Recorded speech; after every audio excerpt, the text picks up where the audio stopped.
Actually, that might be too early. Hello, this should be episode 26 of So Many Insight. I'm your host, Thorin. I work for On Gamers. Still, keep trying, guys. Maybe one week, maybe you'll succeed eventually, much like NA in World's Playoffs. So, continuing on, okay, my co-host here, you see him every week on the show.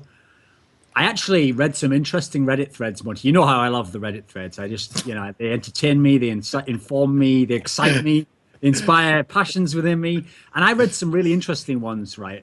When, as we'll get to later in the show, okay, this young man called Crumbs was making a lot of interesting predictions and some of them were really on point. And so there was a lot of discussion actually that said like, oh, you know what? Like, it's not a surprise that Crumbs would get results right, because like he's an ex-pro. In fact, Crepo's an ex-pro, Doublelift's an ex-pro. But actually, Monte Crusoe's pretty overrated, right? Actually, like he's good. What they said is he's good at like doing analysis in hindsight. Like, once he knows what's happened, he can sort of say why it happens. But he's not that good at predictions. And then I think spurred by this, someone put together a list, right? They thought, oh, well, let's total up the predictions here. Let's see who had the most. And listen, like.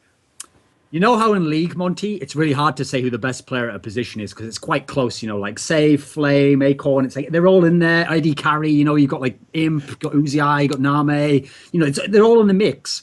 But sometimes like a faker comes along and he's just like, this is like a level above everyone else, okay? So Monty was rocking in there with just a cool 80% success rate. And then you go down and where are all these pros, these amazing pros, Crumbs, Crepo, Doublelift, they were all 60%. They were all just fighting amongst each other for who was the second, who's the best loser. So my co-host here, the best predictor in the world, the psychic of League of Legends. How's it going, Monty? Wow, that's actually, you said something nice about me. You took me. I thought this was like going to deviate and like steer into some sort of insult, but no, I'm impressed. Well, what I really did there, Monty, was that was a backhanded way to like insult all fans. So the option of those two, you know which way I'm going on. So our guest this week. Now, I actually feel a bit tentative, just even like introducing. No, don't even try that. Here's the thing, right? He's actually like a really good guy. He's got a lot of knowledge, but I know people have fallen into that trap before of like thinking that he's really good and that this time's going to be different. And the problem is, Monty, I feel like if you thought that you were going to get back in LCS coaching, like it's probably over now, mate. You will never be in LCS again. I probably can't even do like a talk show that's about LCS. Like this show, I think next episode we'll have to switch to the challenger scene because we have like the cursed man himself. Ironically, he can't actually get a spot on Curse where they need an Eddie carry, but he is cursed himself from LCS. It's Freeze. How you doing, mate? Thanks. Nicely introduced. Not flaming enough. Well, listen, come on, man. You're from NIP. You can handle this shit. So let's roll on.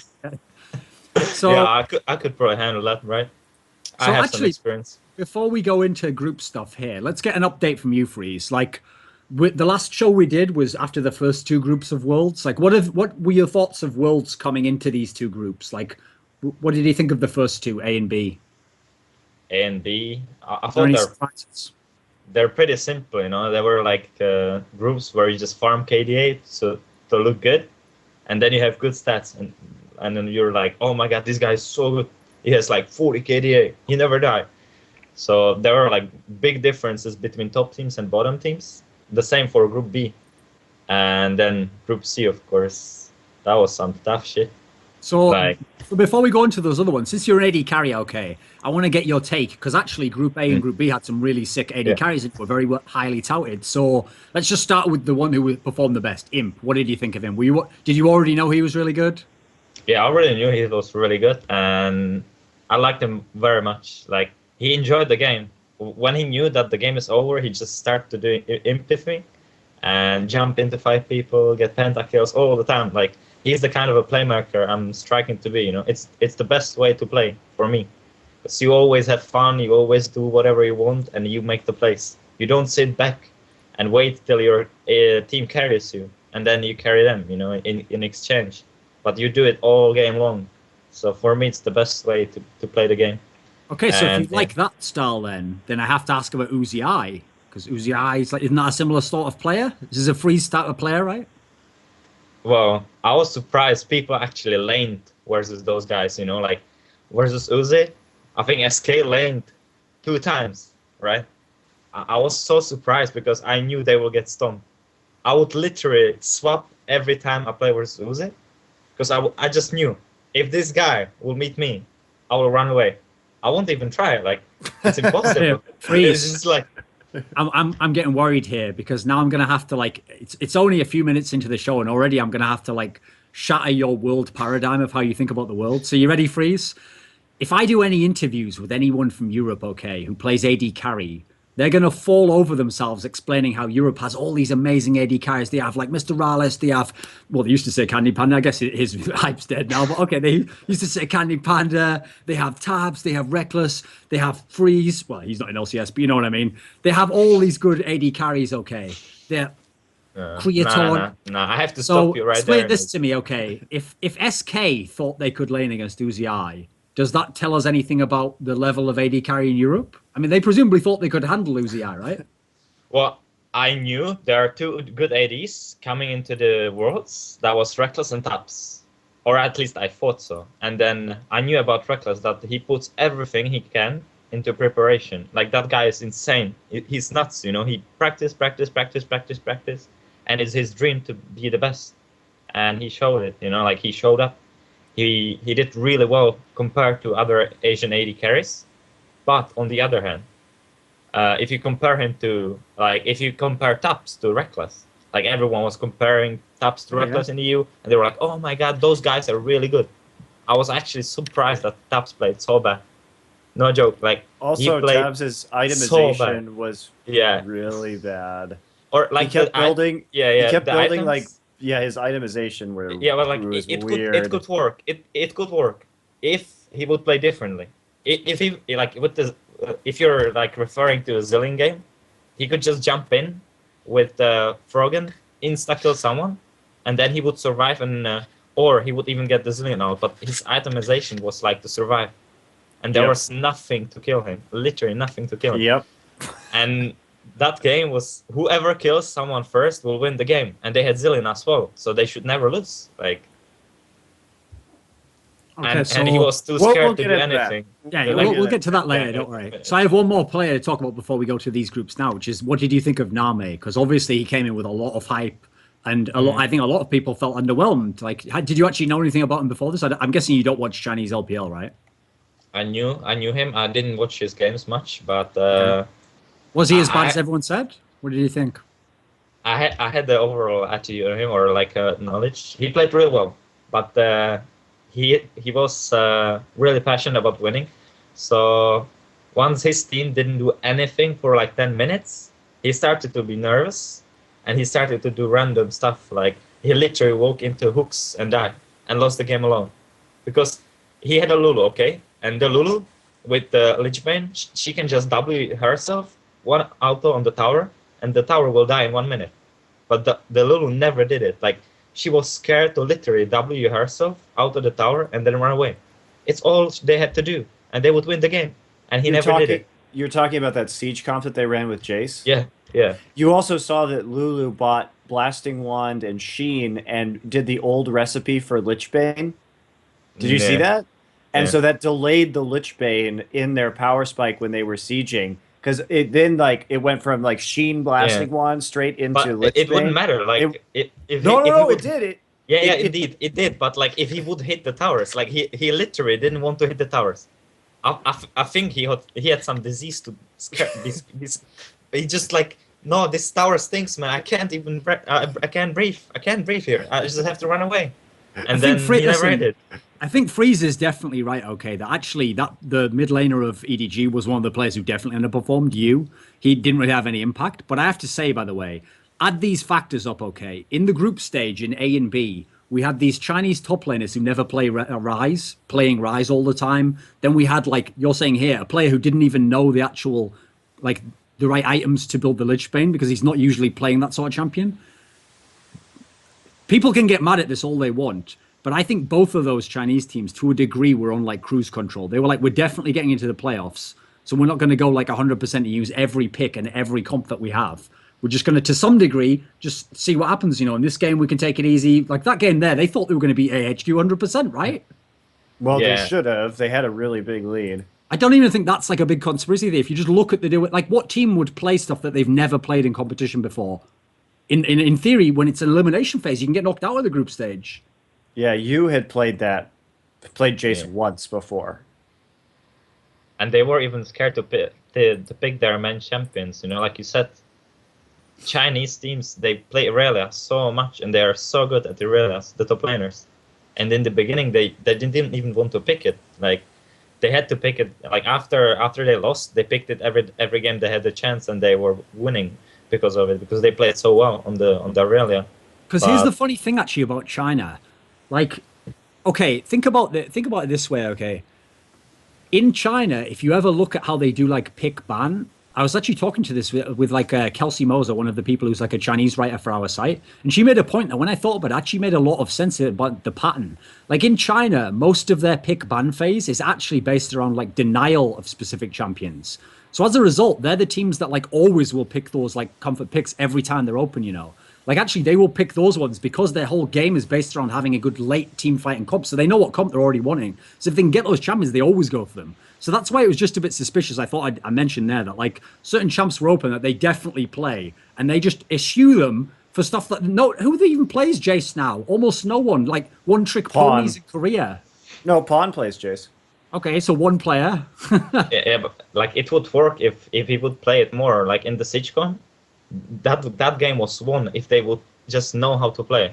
Yeah, like they just didn't put on the pressure enough. I mean, they messed it up. Yeah, and really then when they have a power spike, they just farm and wait till they get outscale, and then I was like literally face bombing all game. I was face bombing on the desk as well. Okay, bad. So let's go in like rough chronological order through the groups, because I think not only do we need to talk about the games, we have to talk about like the context, because that's one of the things that people who are fans find very confusing, is that they don't know how to interpret results that happen. Okay, so let's say I told you this, Monty, that like in the opening game, Fnatic beats Samsung Blue. Wow, Fnatic must be really good, right? They're going to do awesome at this World. What do you think of that game, Monty? I think you should be calling me Lord. Okay. Yeah, I thought that game, I think Blue came into it a bit cocky. I mean, they just didn't show up really to play, and Fnatic played well, to their credit. But it's like Dada's Zed was Did you see really that? Like, terrible. He was standing in front of the creeps, laughing at Peke, and it was like, charming. I will dodge it with a shadow. And every time he did it, he got charmed and he got chunked for it. You know the best part about this, Freeze, though? When I watched that game, I wasn't even thinking any of this shit. Like, wow, Fnatic are gods, they're going to win Worlds. Like, oh, Blue lose. I was still like, Blue are definitely going to get out the group in first. Like, okay, Fnatic, it'll still be hard. But my actual thoughts during what you're talking about now was like two things. One, Monty has basically like promised people with like a signed affidavit that Dada won't choke. And number two, Monty, his favorite stat is like that fucking one about Zed he always mentions. God damn it, Dada. And I was like, this is too beautiful, man. Fuck you. Yeah, that was good. Okay. Okay, in that game overall. Okay, let me think. There was just about the mid lane. Like, the mid lane snowballed so hard that Peke, like, he carried the mid game, and then of course Reckless carried late game. You know, they both played super well. Yep. So and the dragon, like, the dragon fights, they were just over cocky, and they thought they will always outplay them, and it never happened. Fnatic always outplayed them, and well, Dada also got mainly Dada was Dada got so far behind that he could never split push. And when Ari can match your Zed in a split push, you know you're in fucking trouble. Like, that should never ever happen. So also, I just like explain why the hell would Dada stand in front of the creeps and taunt Becca? Like, explain to me. I don't get it. He trolls, dude. Yeah, what do you want? He trolls. Like, he has to troll. Like, I don't know. I don't see any other point. Like, so speaking of context, though, I've got a hilarious joke for you. Okay, I was reading an article today. Maybe this will be an Easter egg hunt for you guys. You can find it if you can on whatever website it could be on. It was previewing the quarterfinals, and I thought, oh boy, I can't wait to find out. You know what's going to happen in these quarterfinals. And someone made the point, like, you know, maybe Fnatic sort of laid the blueprint of how you beat Samsung Blue. If you can just do that, then you can beat them. And my first thought was like, yeah, does Cloud9 really have the laners that Fnatic has? And two, who can do that? It's worked once so far. Any thoughts on that? I mean, is there some truth to it? Was that the way you beat Blue, do you think? no, I think Blue beat themselves. Yeah, They nearly beat themselves again when Deft started like flashing into Imping, 5 yeah. of them. With the Twitch. Yeah. Yeah. He wanted to do an imp, you know, like imping ain't easy. It's true. But yeah, I mean, we should talk about predictions later. Let's get through the rest of these groups. Okay. So actually, here's the best way to do it. Because Blue then won every single fucking game in the rest of the groups, let's just talk about Blue for their segment of the show now. So after this Fnatic game, Blue was like, there's that scenario, Monty, where here's a little point about life that people don't always understand. Like Buddhists talk about like bad energy and vibes and things. There is actually a degree to which that makes sense, okay? Because the idea is whatever sort of shit and bad vibes you get in your day, like will make you frustrated, and then you'll be more likely and prone to be like negative to someone. And then if you do something like really out of character, like you just go crazy at someone, they're going to be like, they'll need to vent to someone. And so there's that famous thing where they say that actually a lot of kids who like bully people, they were actually like maybe beaten when they were like at home by their dad, and then they go to school and they take it out on someone else. So after Blue got this like pounding by Fnatic, they were like, who we playing next? And then LMQ came in the server like, hey guys, we had a nice game of League of Legends, and Blue was like, unleash on these motherfuckers, and they just went in on them, right? They just destroyed them. Thoughts on that game? Yeah, it was like bullying the kids, you know. They just went over and it's like, I'm the older brother, you will do this, and if you don't, I will just slap you. And that's pretty much what happened, you know. Like, I wanted to have a better mood, so I will just slap you. I mean, from there on out in the group, that kind of set the tone. Because it was like, if anyone thought Blue was going to be weak, they just monster the fuck that game, and then after that, they just won everything. Like, was it even debatable, Monty, that they wouldn't come out in first? Like, did you really think, maybe LMQ can beat them, maybe OMG? No. I mean, I saw what happened in their game versus Fnatic. I knew they wouldn't let it happen again, especially because, like, yeah, I think the other players had the same problem last year, you know, like the same exact problem last year when they were overcooking. Oh, well, that was White. That was Ozone. Oh, yeah, that was White. But even so, like, you're right. And that's interestingly to me, we didn't see any of that behavior from White this year, but we did see that behavior from Blue, which makes me wonder if it was like Dada. But also the other players on White have said, formerly on Ozone, has said that they didn't prepare at all last year for their group stage matches, and they just thought they'd just automatically get into the semis without they work. So obviously that was pretty dumb on their part. And Dandy and Imp and Mata have all said that. But I think Blue is... interestingly, I was on a shuttle last night with Blue while they were talking about team comps, and Hart was leading a discussion on that. So they definitely are actively working on things and talking a lot about it. So I think it'll get better. What I like to believe, Monty, is I like to believe that they're like so smart that they were like, this American will tell Cloud9 what we're going to like, and they were like, yeah, it's Zillion and Kale, just like that's what I like to secretly believe that they were doing there. That was all. You thought that you were eavesdropping. That was all for you, Monty. None of that was even real, you know. Maybe. So, okay, let's ask Freeze then. Another very hyped AD carry was in this group, Deft, who some people consider him the best AD carry in the world, depending on what your philosophy on AD carry is. What did you think of him overall in the group? I got super surprised in the first game versus Fnatic. I don't know what happened to him, but it wasn't the Deft we normally see. Like, he got caught by everything, and then after that, he surprised me so much. Like, I've never seen a guy rushing in a team fight, straight up rushing in a team fight, and then dodging every skill shot that is landed on him.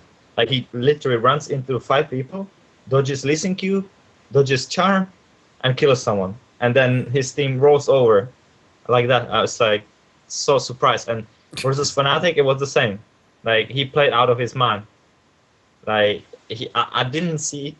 I don't know, it's like he just played exactly like he had to.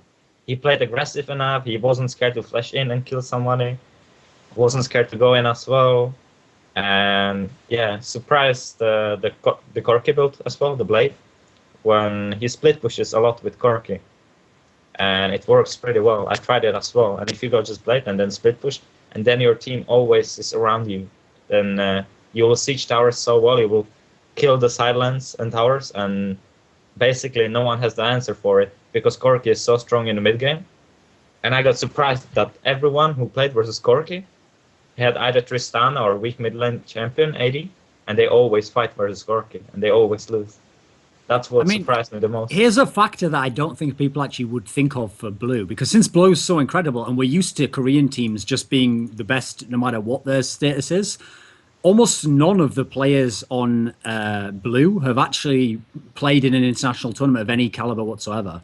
Like, actually, the old MVP Blue did play in a tournament ages back that was like IESF or something, but that was when Deft wasn't on that team. Like, I think there's only 2 players on that team from this one. So you have to realize, that's something I want to actually bring out that I just remembered now. When they play against a team like Fnatic, what team in Korea have they ever played that plays like Fnatic, that has that sort of composition of players and in that style of play that can catch you off guard? It's not unreasonable to think it can. And if it is, when is it going to catch you off guard? The first game. Then you're going to figure out what to do. Then you're going to get better as the group goes on. So if anything, that actually, it doesn't make sense that they lost, because I still think Blue's better, obviously. But the way they lost makes sense in a way.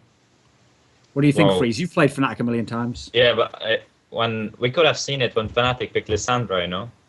Like, no one knew how to play versus Lissandra, and all 5 people went into Lissandra ult, take the AoE damage, and then die. Like, I remember there was a teamfight at Dragon, where Pekka baited super hard with Lissandra and Zoniath. And he went in the small bush, before the banana bush, and he just ulted there, and then all 5 people run into the ult and took the damage and just died.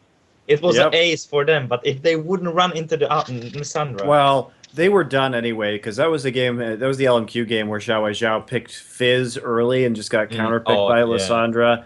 It was just dumb, basically. It was a really dumb draft from LMQ. And so, like, I really was not impressed by Xiao Zhao's Fizz play at all, and I don't know why they were putting such a high priority on it. Very weird.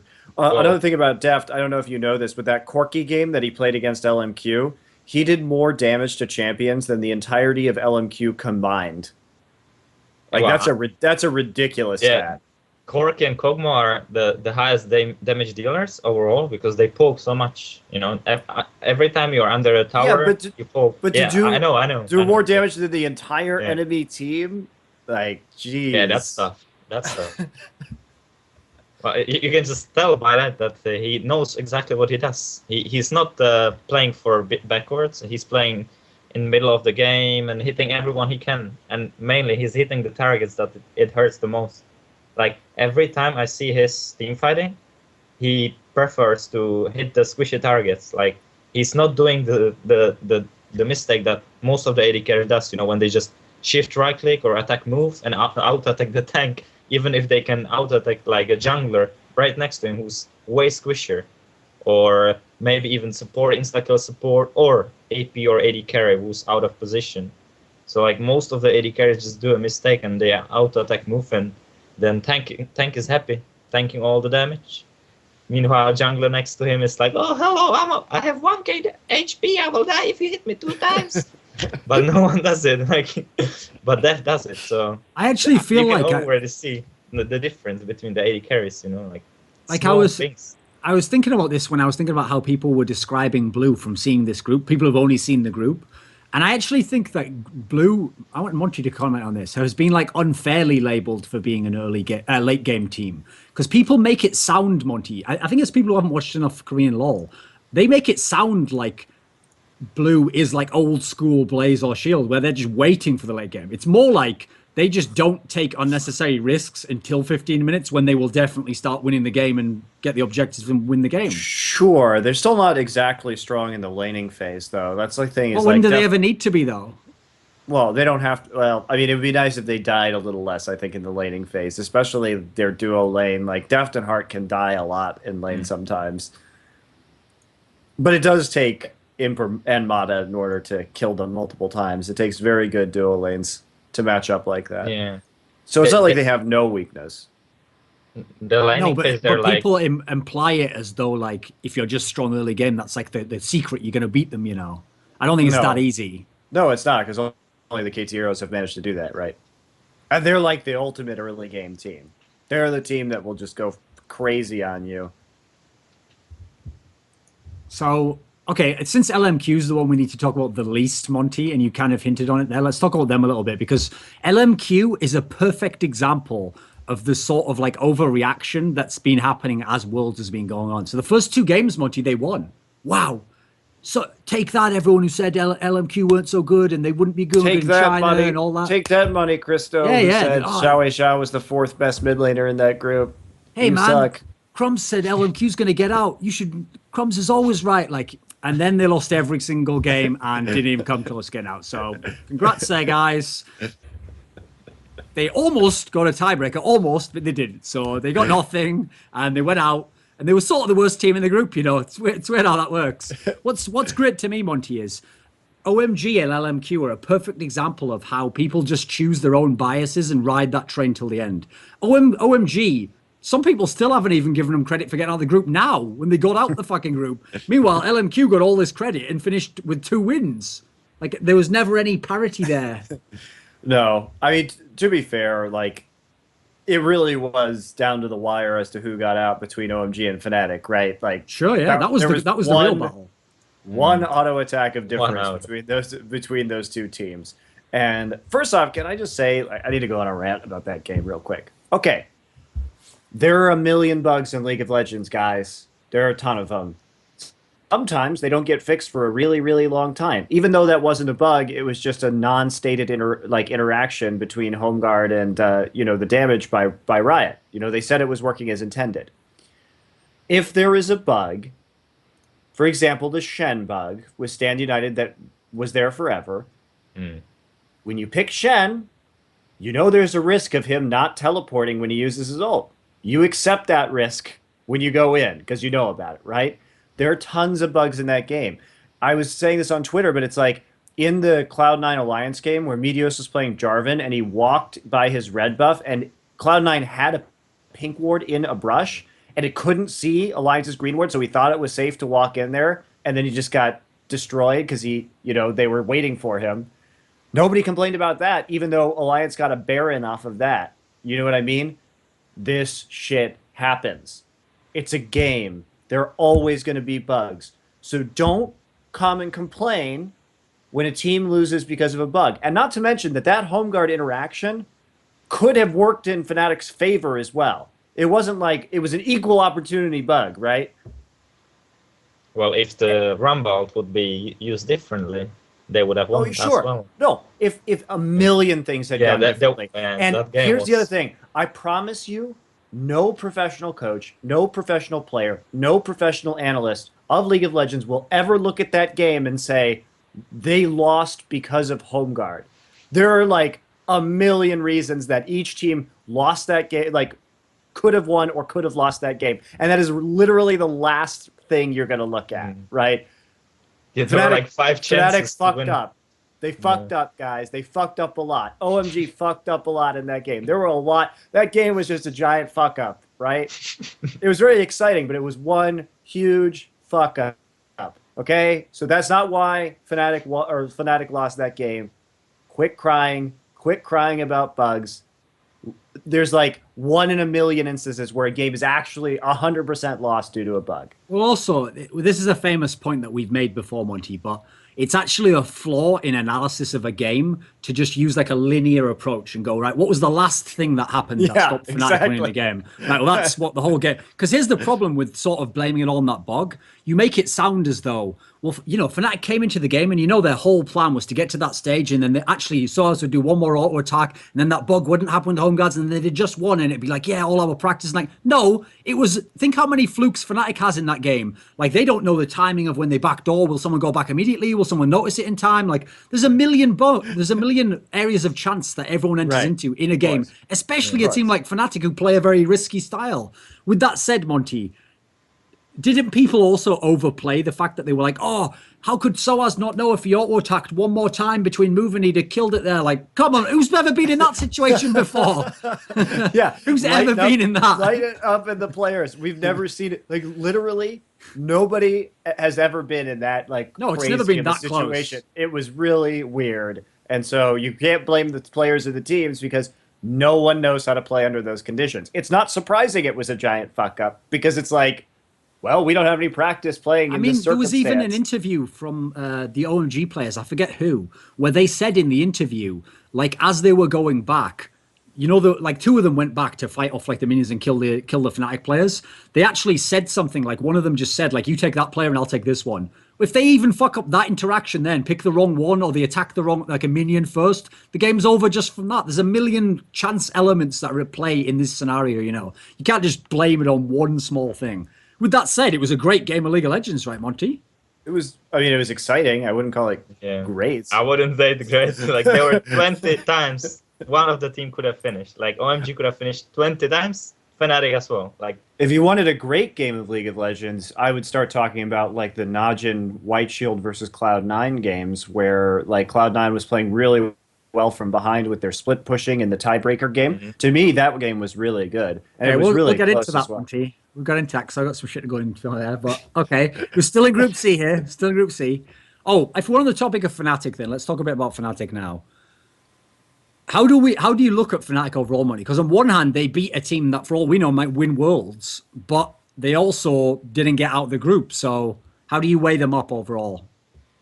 Bearing in mind, we can't just say they didn't get out because they lost that one game to OMG. That's not fair, you know. No, they had other chances to win where obviously they fell short too. I mean, not great. Like the European teams looked really hit or miss in this tournament. They lacked any kind of consistency. Sometimes they played extremely well. I mean, we saw that from both Fnatic and Alliance, where, I mean, Alliance had a perfect game against Najin White Shield. And Shook played out of his mind, you know, but also at the same time, they looked really, really shaky. I mean, Alliance lost to Kaboom. What the hell is that? You know, no disrespect to Kaboom. They played a good game, but let's keep on Fnatic here, Monty. So Fnatic, no, whatever. Very mediocre performance. Like if we're going to talk about some of the specific players, I think Reckless played really well throughout the tournament. He was the only one who was consistent, though. They were like, they either surprise the enemy team or they will lose. Or Reckless will completely carry the game alone, you know. Like, when you say really well, he played well. He had some games he played really well, Monty. Didn't you see that game where he got like his head kicked in by San, who no one even rates as a good AD carry? I wouldn't say lane is dog that's shit. it. The OMG bot lane. Who thinks they're really good? Nobody. So doesn't that play into how you're rating his performance? Yeah, he has the. Remember, Monty, he has the LoL Esports best bot lane in the world. Well, I don't know, but like Reckless is known for not being the best in lane, but he's the best outside the lane or in the team fights, you know. Well, I mean that's very convenient when your team laners. always wins in like 30 minutes and whatnot. But yeah, okay. Pretty convenient, isn't it? It's like if we lose, then I don't get a chance to have my specialty. But if we win, I'm all over the place. Like, oh, I see how that works there. I'd love to play in a team like that myself. Well, that works for everyone, you know. Like, every AD has it like that. No, I agree. Who's not a playmaker? Like, look at the lines. Some good games. Yeah, obviously the game against Blue was good. Then there was the game against. Who was the game where he went actually ham? Was that the second LMQ one? The one where he had like 18 kills or something? Yeah, it was the second. It was a really good game. Yeah, that was very good. But actually, while I remember it, so Freeze was talking here about how, because we'll get into Alliance after this. Freeze was talking about how there was that debate in Europe, okay, who's better, Tabs or Reckless? Because the problem with Reckless is his defensive style and his game impact sometimes means that actually since Alliance sort of needs Tabs to be a second carry, sometimes Tabs has as much or more impact. Let me ask you this. If you're going to compare two players like that, Freeze, do you think it's really fair to compare someone who plays with Yellow Star with someone who plays with Nif? Which one would you rather have as your fucking support player, mate? It's so hard Yellow to Star tell. Nif. No, it isn't, you liar. You like to play defensively with passive Nif, do you? Yeah, but lately Yellow Star is just leaving Ruckus alone to farm, and then he camps mid lane, you know? Because he He's, knows like, who the fuck's in winning. his lane with him. He's like, you know what? I'll leave this fella here to get all them creeps. I'll go roam, place 1,000,000 wards, and we win the game. Yeah, and you can't imagine how annoying your mid laner is when you play versus Fnatic in scrims. It's like, oh my god, Yellow Star is here again, and again, and again, and again. What is happening? Can someone ban this guy? I don't want to play versus Fnatic. We're not scrimming anymore, Fnatic. Not at all. That's funny. every time we play Fnatic. Every time. Because Bora is everywhere on the map. He's just, you know, you look at your support, and then you look at Bora, and then you're like, what is happening? Because the thing is, like, actually, okay, before we go on, another player who I have to call out on Fnatic. I didn't really call out Rex as much as I said he was a bit overrated. The player that you actually probably have to call out in this tournament, and this is why, actually, here's another reason why. Okay, I'm going to call out a player, Monty, and in doing so, take credit away from Reckless. Watch how I do this, okay? So actually, the real player who sucked for Fnatic in this tournament was Soaz. He was fucking terrible the whole time. Had almost 0 good games. Even ones they won were just like, he did almost nothing. But here's why that's actually quite key, in my opinion. In most other groups, he wouldn't, it's not like he got dominated every time. He wouldn't have had to do that much in other groups. The problem in Fnatic is they have this guy who should be the superstar AD carry, but he isn't the second carry of Fnatic. He's like occasionally does some carrying, but it's not even consistent. Usually, Fnatic lives and dies actually by how Soaz does. When Soaz does well, they win almost every time. When he does badly, they're going to lose almost every time. What do you think of Soaz in this tournament, Monty? I think he had a good game or two, but it was overshadowed, especially the game where he just like kind of fed in lane on Lulu, and he kept overextending when he just needed to hold closer to his turret and just like let Reckless carry from the bottom lane. So it seemed to me that there was a lack of communication on Fnatic about how the lanes were performing and where the jungler could be. But yeah, Soaz was underwhelming. He was definitely underwhelming, but for me, at least in the laning phase, it looked like the real problem was that the team wasn't telling each other how that laning phase was going, and they were coordinating as a whole very poorly, and this was resulting in Soaz like overextending in lane. He also, he just tilts like a motherfucker. I'm not even sure if Sauce enjoys the game anymore. Like, I can tell that it's not the Sauce 1 year ago, you know, when he enjoyed the game and he wanted to be the best. I think he's just playing right now to play the game and to either win or lose. And when he gets camped, he gets annoyed and he doesn't want to play the game anymore. So he can't focus. But before, he was actually enjoying the game a lot. So even if he get camped, he still tried his best, which is not happening right now. And that's the weak point of Fnatic. Like, you can already know going into a game that if something happens on top lane, Soaz will tilt, and it will influence the Fnatic a lot, because everyone will feel that Soaz is not in his best mood, and it's not playing 100%. So that's a big weakness for me. Also, every time I big up Soaz, I always reference the champion pool, right? Because I think that's where his strength lies, is if he can have weird picks that no one plays, or he can actually counter pick everything if he wants. In this tournament, it's like he never played to that strength. He played 2 champions. He played Lulu and Rumble in every single game, and I think his Rumbles were the worst ones. I think, from what I remember, those were the ones that just really, in general, weren't very good at all. Oh, no, his Lulu was worse. He's always been... I never understood why he's always been in love with that champion. Like, it can obviously be played. We've seen people, like, fucking Acorn's really good on it, but Soaz has never been that sick on Lulu, I don't think, top. But he loves that champion. I don't know why. Oh, Monty, before I forget, actually, since I was just checking the scoreboard now, if everyone wants to talk about small things that could have cost Fnatic the game against OMG, here's one I'll just throw out there. OMG played with 2 bans because they forgot to pick a champion the game before. So we're just going to pretend that had no impact on the game there. They have a ban taken away from them. So that could be Reckless's Kog'Maw gone, or it could be Expeke has a champion. Like, come on, man. Don't be ridiculous. There's another example of something weird that could happen that could wreck the game. I think that's everything we did say about Fnatic. OMG. Monty, I told you they were going to get out of this group. You believed in Fnatic. I didn't believe it. That was it. let's be real here, Duncan. Yeah, That was come really, on. really fucking close. All Dude, right. I said it would be close. I never said it was like they convincingly All get right, out. all right. Okay, you were right, but it was That was like a one 50-50. auto attack. Yeah, it was a 50. Yeah. Plus, they had to play great in some of their other 50-50. games. No, the thing with OMG is, dude, as weird as this sounds, the best thing about OMG is how obvious their flaws are. So I think even they themselves know their flaws. So it's like they can sort of work around them in a way. And as a result, they find a way to win. It's never going to look good because they haven't got a good enough team at the moment, but they can find a way to win, right? They were pretty good in some of their wins. Yeah, except for Dada, the face-checking master. Dude, that guy will literally walk into any brush. It doesn't even matter. You're like, there's no reason for you to walk into that brush right now, Dada, and then he'll just face-check it. He just loves it.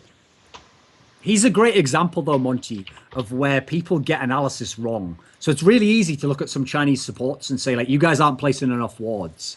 Now, here's the thing. The solution to that problem is not buy loads of wards and place them when you don't know where to place wards. That's actually a really bad solution because now you're bad at placing wards. You just spent all that money and you're not even getting proper vision for your team, okay?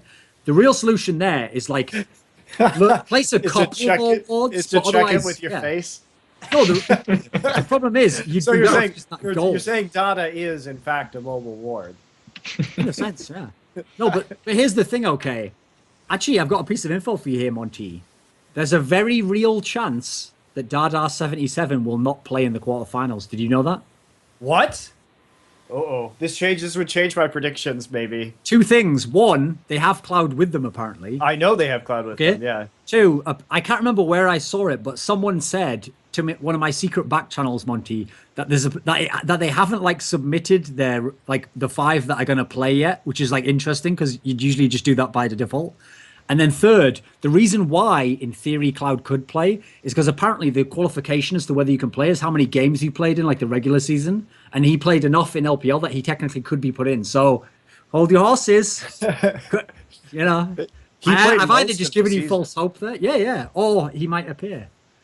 And you have to realize everyone's been going ham on him, even in China, saying Dada 7 shit and all that stuff. Well, he is bad. Like, to be fair, though, it's not his fault he's bad. He's just bad. Hashtag free Cloud, man. It's the dream. So just bear that in mind later on. This is the whole plan all along. OMG knew they were going to get out of groups, and now they've given nothing away. And their secret weapon. This is where they open the big vault door. You know, like the big metal wheel starts spinning, and then the, like, case comes out, and then the hissing sound, the pneumatics as it opens up, and Cloud's just, like, inside. See, I thought what you were going with there, Monty, when you said the big door opens, is, you know, that scene in The Phantom Menace when they go into that, like temple area and then the door opens and Darth Maul is there and he reveals the dual lightsaber for the first time at the other play comes out. And you're like, holy shit, oh my God, there's dual lightsabers. And at that moment, you know, like, oh my God, this is going to be amazing. That's like what it'll be like when, like, the other 4 come out and sit in their seats. And then they're like, and now we're just waiting for the support Dada. Oh, who is that? That's not Dada at 7. Like, and then Cloud just runs out. And then he high fives everyone on his team. And he's like, I love you. In Chinese, he says, I love you guys. Like, obviously, I'm not really toxic. This is the ultimate ploy. We even got through in 3rd place to get the better group, you know, like, we did it. Like, and then they win the game, and it's the amazing ploy. So, actually, what did you think overall of Cool's play, Monty? Was it up to par? No, not really. I mean, his Yasuo was pretty bad. And, I mean, it was okay. Yeah, he didn't surprise me at all. Like, I thought I will see some aggression from him, but nah, they all seem to be lacking the understanding of the game and the aggression. Like, when I look at the Chinese region, everyone says that they're super aggressive. They do so much YOLO stuff, and then Chinese team came to Worlds, and they were like, "Oh, what is this?" And first day they always play passive, and then at least second day I already saw some aggression, and that's what I loved. But the first day they were like not playing good at all, and it was bad. I don't know if it was the stress or new place to play or. So here's the thing, Freeze. If we're going to talk about AD carries and OMG's AD carries, Son, okay, Here's what's funny. People think now that I'm going to say he's not that good, and obviously you would say he's not that good. But here's the problem I've got for you, Freeze. I always remember when someone has like an outlier in their logic. So I happen to know from my interview with you that you're like in love. You have a poster of Sneaky on your wall, and you're like, oh boy, he's just the best. Like positioning, I love it. He's like knows exactly the limits of his skills. Then you should love Sun, right? This is the Chinese Sneaky. You must Nah, love that that guy. was. I'm changing quite a lot, you know. It was, Oh, I think it okay. was 6 months ago, right? Yeah, yeah. And at that time, Sneak was playing out of his mind. Like he was playing Twitch well, and he was doing the best out of the AD carries in North America. But that was before I saw Asia, you know, like before I saw Asian teams Okay. on Worlds. You were just Before a I saw young, him, naive boy, and yeah, then you I'm saw young, naive. Asia. Yeah, then Yeah. I saw Reckless, then I saw like Im, Okay. Deft, and changed my mind. So you were Um, like one of those people in the 60s, those girls who was in like Beatlemania, and you were like, oh, I love the Fab Five. And then you went to a party, and I was like, hey, babe, you want to get groovy? And I gave you some acid. And then I showed you like fucking what music would be out then? Like 13th floor elevators or something. None of you are going to know who that is, but like a psychedelic band. And then you were like, oh my God, this music, man, it's so out there. Like that's what you were like when you encountered OGN. mm, nah, not really. But yeah, it was just You just I failed wasn't. the improv class there, Yeah, Freak. You're supposed yeah. to go with me on that one, motherfucker. Like, Nah, not going on okay. that one. So, I wasn't surprised enough, you know, from OMG and especially from Sun. okay. They didn't play that well. I was actually surprised they won. They went to playoffs, you know, like I didn't think they will go. Like they played so bad, or the game plan they had was always so sloppy, and it was easily punishable. But they somehow won in the end. So I was surprised that they even won in the enough games to go through group stages. So now let's go to Group D. We've arrived, Monty. Are you By ready? the way, I just want to say, Yeah. Soldra, one of the hosts for China Talk, just told me on Twitter that Sun and Cloud have been doing a ton recently. Yeah, but So that's that would, actually Ooh, hype, that's hype. also debatable though. Like apparently from what I've heard, that's not confirmed. Like apparently it might have been Cool playing on Sun's account because if you look at the history, it's all like mid lane champs that Cool plays. So either Sun just plays them for no reason, plays mid lane, which is like really, oh, okay. or maybe it's not correct. Yeah, that's because I heard that as well, but that's not like ironclad though. But maybe I don't know. That's the point. There's a lot of stuff swirling around where no one's sure. So I'm more stressing the fact that we're not sure. You know, I don't know for sure that Cloud's going to play, but it would be interesting if that was something they brought out though. So we've arrived at Group D, Monty. I like to I call think we Group should. D. I Yeah. think we should take a. I'm going to Okay, interrupt you let's right take there. a I think we break. should take a Okay. break. Right, we'll take a break. Everyone, get a lot of potassium supplements ready because there's going to be an incredible amount of salt. You're going to need a lot of water, but I don't want anyone getting their electrolytes mismanaged here. So we'll be back in a minute. Here's a break.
Okay, we should be back from the break.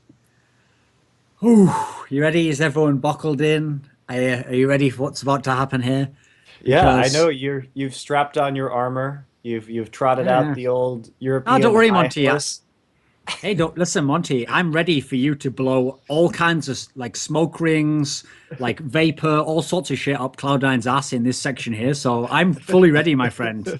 So in this particular scenario, let's start out, shall we? Because the best way to break this group down is actually to start with Alliance, because really that was the story of how the group unfolded.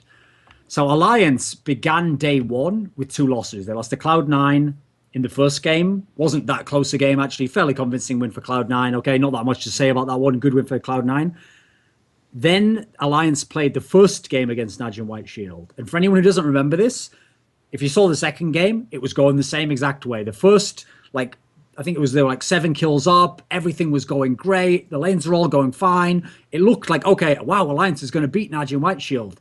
Then Alliance learned like why wards exist in the game. Like wards mean that when you're ahead, you don't walk into like an area of the jungle and then everyone just kills you and then you're like shit. And then you go in again like, well, that won't happen again. Like I'm just going into this dark area of the map back in a minute.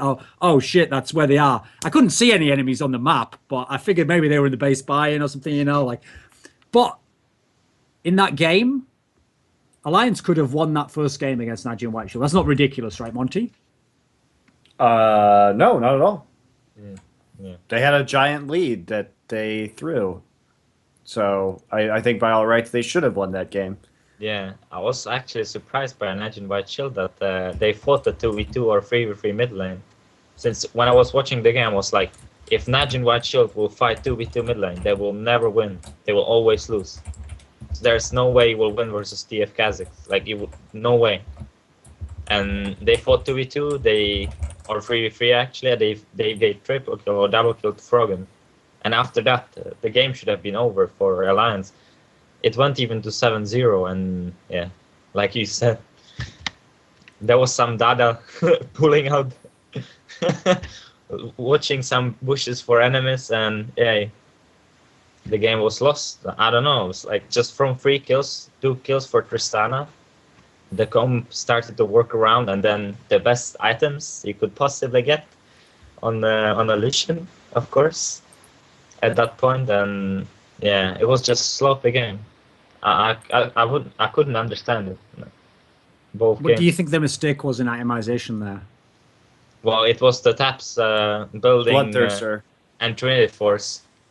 No, as it first was item. good. It was good. They just played it wrong. Like, that's Yeah. the thing is, yeah, sure, Infinity Edge Lucian would have been better with the way Alliance played that game. But I've seen, Zephyr has built that Bloodthirster on Lucian, and if you actually fast push with it, if you move your ass into the mid lane and you start tanking tower shots and actually like shooting the tower, but they just sat Lucian in bottom lane, and mid lane was just sitting there, staying up, and they literally gave Najin Shield every opportunity to get back into that game. If you build Bloodthirster Sheen, you better get your dumbass into the outer ring of turrets and start actually autoing them and like walking up and tanking a tower shot with the Bloodthirster shield and using that Sheen to ping down the towers. Now that didn't happen, right? So Yeah. if they didn't want to do that, then Lucian should have built Infinity Edge. If you build the Bloodthirster with that lead, you have to capitalize on it. They failed to do that. Okay, so because I wanted to just check where everyone was on that game, because when I watched it, my reaction in that game, even though they lost, was like, okay, Alliance lost the first game of Cloud9. Fair enough, that was bad.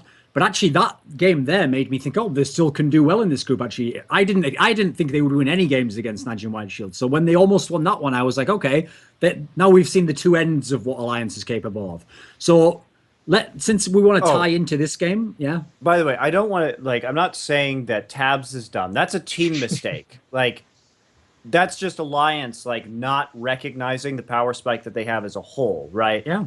Tabs, I'm sure his team knew that they were doing that's a shot calling error. That's not like a glaring individual error. So don't go out there blaming Tabs. It's everybody's fault. So this is something we'll get into, Monty, because I think to keep continuity, what we'll do now is talk about the other White Shield Alliance game before we go to the Cloud9 one, okay? So The second time they played, like I say, it was the same exact story. If anything, it's like the first game taught Alliance roughly what not to do. It didn't teach them what to do, because here's the key point, Monty. You're talking about shot calling there. Even in the game they won, that was like a perfect game against the Najin White Shield the second time. This was a perfect game that they still almost found a way to let the advantage slip. They had this mid-game advantage where they could probably have ended the game at any point if they just took fights. If they forced fights, they forced objectives. Instead, they were just super slow, and it's like they were waiting for the lead to get sapped away or something to happen. What did you think of the second game? I think that the second game went much better. Obviously, it was a perfect game. It was a very impressive game from Alliance. And, I mean, Shook played out of his mind. Like, my God, Shook had a great game. I mean, Wicked did well on Aurelia. I mean, it was just great all around. Alliance played it very convincingly. Yeah, they were just scared. I would say that it took them too long to close that game out with the lead that they had. That was a bit concerning. Like they should have gone a little harder, I think, to press their advantage. But even so, I mean, their early game was incredible. I mean, it was they wanted to have the perfect game, you know, so they didn't want to die a single time. So that was why it took so long. But that gets risky because they were in danger of getting massively outscaled that game, right? I mean, they pretty much had a scaling disadvantage in every single one of their lanes. So if you start pussyfooting around in that situation, you can really get yourself into a world of hurt. So I would have liked they did close it out in the end. Was a perfect game, nice. But I still had a few questions about that. But there's no denying that their early game was insanely good. So the reason I bring it up like that, though, Monty, is because obviously to beat Najin White Shield once and then maybe let's say almost beat them or have a chance to beat them in 2 games, that's very impressive. That's actually above what everyone would have expected for Alliance.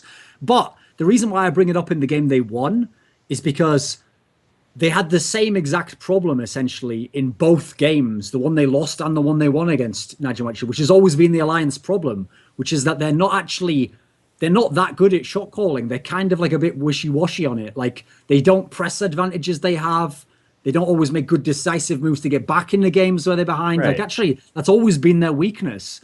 And right, so, which brings up that Bloodthirster build again, right? So if you are Alliance and this is a weakness of yours, don't play into that weakness with itemization, right? Just go for the more conventional, safe build that will win you the late game, even if you make a few shot calling errors because you just have a more powerful build for team fighting, right? I think that was an error on their part, and it was weird too. I think the weirdest part was they did it against Najin White Shield, and that's the team that does that Lucian build and is good at it. So presumably they understand how to deal with it as well. So I don't know. I mean, I think Alliance overall did play well for the most part against Shield. And I think that was a major error that cost them the first game, and in the second game they did well. They did well. Yeah, but like if you compare the EU LCS games to the Worlds, I think they lack confidence so much. Like in EU, they're just doing whatever they want. They're not scared to do anything aggressive. And then when I saw them play on Worlds, they were like thinking twice or 3 times about even stealing a blue buff from the enemy. And then the games were so long and so undecisive. So it looked like the shot caller of the Alliance was under really big stress and couldn't decide what to do. And that cost them so many games. Like they could have won so many games if they would just go risk the thing, and you either win or lose, but you do something. You don't wait for enemy to take the game away from you like a lollipop and just watch. You know, it's like that's my impression from Alliance. They were like just sitting there watching what is happening, and they were like, oh my god, guys, I think we should have played something. Also, of all the games where you don't want to just sit on a lead, it's against Najin White Shield, who have Ryze top lane and are just chilling like about 5 minutes left before I just fucking kick your heads in. Like, what? While you have your Lee Sin with like 4 kills or something. Like, come on. It's ridiculous. Yeah, I have to say also, from the other side of it, Monty, we've done the Alliance side of the win. What in the world, explain this to me, Monty, what in the world are these teams thinking letting Wicked have Aurelia? I don't get it. Oh, I don't get it either. What scouting is going on here? This is a guy who's like 80% better on one champion than all other champions in the whole game. Well, look at Chuk. Like, why would you ever let Chuk listen? That guy is just insane. Dude, they banned Ramos because he beat Cloud9. They were like, well, ban Ramos. That might be a really good shot. Like, shut up, idiot. Make him do it twice. No, I think the mistake there was in the draft of the game where Shook got Lee Sin, they banned Maokai instead of Aurelia. That was super confusing. I don't necessarily think the Rammus ban is bad. If you're not used to practicing against something like that, you might as well take away the pocket pick. The problem was that they banned Maokai. And then the other thing was that even though Shield was on red side, they didn't first rotation Lee Sin. Like, Alliance got Lee Sin in their second rotation on blue side in the draft, and that was like really confusing. So I think this also shows, Monty, a point I kind of made about blue before, that actually regional familiarity plays into a lot of the games within the regions. Because in Korea, they are actually very good at not letting players have signature champions by knowing when they'll draft. Like, okay, he's not the star, so they won't take it first pick for him because it's more of a risk, you know. And if we leave another pick open, they'll take that and we can ban it. We can take it ourselves. They're really good at knowing that. But actually, you saw in a bunch of games, especially in this group here, some really weird, almost like amateur mistakes in pick ban. I mean, there's some that I'll go into later with Cloud9 that just astonished me. But it's strange to see a Korean team actually make such a weird mistake as that, because that's another thing. Okay, even if you had taken Lee Sin from Shook, he can play other stuff. Like, Elise wasn't banned. But the difference is, come on, Wicked is literally, like, on that one champion, he's really good. And on the rest, he's just, well, it depends on which champion it is, but it gets from, like, good to, like, not good to, like, shaky to, like, what the fuck? Like, it looks real fast down, doesn't it? Like, I'll guarantee you, if tomorrow Alliance kicks a player off and they go to another team, the first thing they tell their team is, ban Aurelia every time we play Wicked, problem solved. Like, they would know it themselves. Well, I mean, and that leads us. That segues us so nicely into the Kaboom game. And to Kaboom's credit, I mean, out of all the teams, they actually had some of the best drafting, like in Group D. They were really smart in the pick and ban phase, and finally we had the team who, like, you know, kicked out the Aurelia, and they just won so hard in picks and bans against. Against they had the Alliance. Best bands. Like, no, they had great bands. They had a great draft. Alliance was like, okay, we're just gonna pick all of these champions without wave clear, and then Jinx is just gonna stand there and mitigate. Like, they had no, like, I don't even know what they were thinking with that team comp. Like, okay, Alliance had no initiation, no siege, no wave clear. Like, you're just asking to lose that game. Like, their draft was the primary reason why they lost. I mean, they played really badly too, but the draft was horrendous. It was just, let's just pick Magi's Sword of Oculus, farm KDA, and they were like, oh my god, we don't have anything to kill this Jinx, and then what is happening? We can't win this game. Where's my Sword of Oculus? I don't have stacks, and they're just losing the game. Like, Jinx was able just to stand there and, like, auto attack every tower forever, and they couldn't stop it. And then they just, like, fell so far behind in global gold. And Tin Owens also had a really good game on Ari. Dude, he had the game of his life. Yeah, he played really well. Yeah, that's the thing. Okay, yeah, okay, please. It comes back to the preparation. Like, I think Wicked stated on Twitter that they were preparing for Kaboom a lot, and they should not underestimate them. But then I think that's just some shit people say. Yeah, but then you see the pick and bans and the game itself, and it's like, did you ever prepared versus them? Like, you don't know that guy plays Jinx. Why do you let him Jinx when you don't know how to play versus? Also, there were Jinx bans from other teams. Yeah. Like, people know he plays Jinx, and that's like his main champion. Yeah, and it's pretty annoying to play versus it if you don't know how to play versus it, because it snowballs pretty fast if you let one tower. Then, if you do a mistake, Jinx will take 2 towers straight up. Guys, like this. Listen, I didn't want to have to say this, but actually, Leviathan is actually not a real coach. He's a PR figure. And actually, a lot of the pros have told me this. And no, I'm obviously joking there. And the reason I bring that up, though, is because actually, I think that's an example there where if I had to guess, I'll bet that was nothing to do with what the coach said. I bet they just did some stupid shit in the actual lobby. I bet they just picked whatever the fuck they wanted and didn't care. I mean, I don't think Kale Fizz is a particularly strong combo in terms of solo laning. But also, I mean, beyond that, it just looked like Alliance had never even practiced it before because they were stacking like Kale, Ult, and Zunya's. Like the communication with their Yeah. synergy was really bad. They didn't really seem to know, like, they seemed uncomfortable with which order they were going to be using their items and skills in. So it just looked really rough and unpracticed from Alliance. And I mean, Yeah, and the that's most of what the cost them engages, Worlds, man. That's what cost them Worlds, yeah, really. and the most of the engages versus Kaboom were so random. You know, like one guy jumping in, and then Well, four people like watching. Oh, what is he doing? they didn't have any engage. What were they supposed to do? Like literally the only thing they could do is have Fizz like jump into 5. They had no Yeah, other that's choice what's because happening. they drafted so poorly that that was all they could do. So I mean, it's easy to say, "Oh, why is Frogad like jumping in there?" It's like, but it's like, well, then you go down the list like, well, how else do they actually fight here? And the answer is they can't. That's literally the only way. It Have you was noticed? Yeah, it was Yeah, okay, done please. poorly. I agree with you. It was done poorly, but there wasn't another choice. So here's the problem, Monty. If you've noticed the tone of how we've discussed this game, yeah, we crammed in there a bit of like Kaboom played great, they played the game of their lives, they did good pick bans, but most of it was centered around what the fuck was Alliance doing a pick ban? They played so badly, they didn't know what they were doing. The reason why I'm bringing this up, okay, is because this is another classic example of people like kind of drawing like a really weird conclusion from a loss or a win. So people's conclusion they drew from this, Monty, was like Alliance sucks. EU sucks. Like, wait a minute. Did you remember the earlier part of the conversation where Alliance like almost beat a Korean team twice? Like, that's pretty good, actually. I'm afraid. Secondly, this does not validate international wildcards being in Worlds. I don't know why someone would take that. Like, remember the context of what we're talking about here. A team that won 0 games won 1 game, and it took the other team shitting the bed like motherfuckers. They won 1 game. Wow, there we go, guys. International wildcards have validated. They've shown that they're as good as everyone else in the rest of the world. And you know what? They're going to. Here's something. You don't have to comment on this, but I'm going to say it.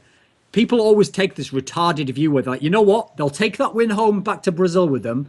They'll learn from that experience. And you know what? I wouldn't be surprised if Brazil gets better at LoL. On the next Worlds, they'll be right up there contending. Like, no, none of that will happen. That's utterly retarded. Winning 1 game and losing 5 or whatever doesn't make you way better. And it doesn't work like that because the other No, regions keep getting better and go even further ahead. That doesn't work. I wouldn't say that's a cause, but I will say that Kaboom played a lot better than I anticipated them coming in here. And like out of all, I think that Kaboom in a different group had they been maybe in Group A or something like that, well, it couldn't have been, but No. like against a Southeast Asian team, even I think Kaboom may have been able to take a game and stuff like that. And in my mind, what that did was it showed me that like in terms of teamwork. Brazil is still like the Kaboom was not the best at times, but they did play well in that last game against Alliance. But I was just impressed mostly by the knowledge that they displayed in the pick and ban phase and how well they did that, not only against Alliance, but throughout the group stage. They did really well in the draft. And so I think that the information and the knowledge is there. It's just that the play isn't yet. So will that be, of course, the other regions are going to get better too. And I'm not going to say like, only 6 games at Worlds isn't going to elevate an entire region. But I do think that there's a lot of good stuff going on in Brazil right now that is more encouraging than just like winning a game at Worlds. So here's a factor, Monty. I've got 2 factors for you that actually probably did improve Brazil, make them better. 1, they brought in a Korean coach. In theory, they brought in some of them. 2, they brought in Korean players. Okay, remember everyone said the 2 teams with the Korean players, okay, lost in the semis in their regional. So they didn't know neither of them had a chance to make it. But learning how to beat Koreans and playing against them at least gives you something. That's actually something that I could see giving a lasting effect, you know. You're increasing the talent pool in your region, different styles to play against. You see how someone else practices, how they play the game. That's the sort of thing that'll actually improve your region and your players, right? Yeah, quite probably. Yeah. And the international tournaments, like it doesn't help them that much, but it helps them a bit. You know, like I wouldn't say it helped Dark Passage at all. Like those games were just dumb. But for Kaboom, I think it helped them a bit, and they can take something from it because they didn't play that bad. Like I thought they would play the same like Dark Passage, and they would just get stomped everywhere. But they actually shown that it's a team that can work, and they can beat some teams if they prepare at least enough. And that they showed it versus Alliance, where Alliance just didn't prepare enough. And I think it helped the region a lot. But it's hard to say for other regions. Dark Passage, not at all. Well, I think the other thing too is that Brazil has had, you know, IEM and stuff there too. So they actually do have teams coming into the country from elsewhere, and so they are able as a region to get some international tournament exposure too.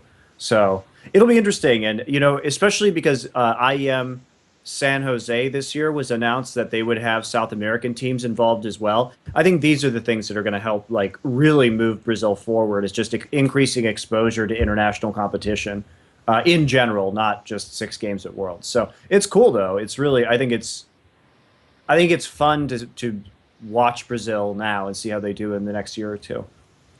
Okay, so any final thoughts on Alliance overall? Because Alliance was a confusing one, because on one hand they had games where they were obviously very good. They were actually there were games where they were the best Western team, but the problem they had was no other Western team had lows that ridiculous to lose to Kaboom. So you have to take an average of the overall performance, and that's what dragged them down was the loss there. They were slow. Like every EU team had up and downs. They had the worst games and the best games. They didn't have anything in between.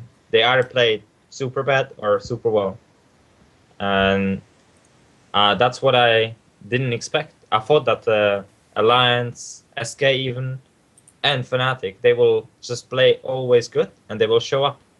But I got surprised, and I don't know what was it that they played so bad and so well. Like, how can you change the playstyle so much when you play versus a good team, Najin White Shield? You play out of your mind 2 games in a row, and then you play versus Kaboom and you just play like complete garbage. You know, like you don't do anything, you just lose. So we have to talk about Cloud9 now, Monty. Now, here's the thing. I mean, if I just ask, okay, I won't taint you with my influence. What do you think of Cloud9 in this group, Monty? Rumble. Yeah. Balls did play amazingly on Rumble. His Rumble team fighting was really, really good.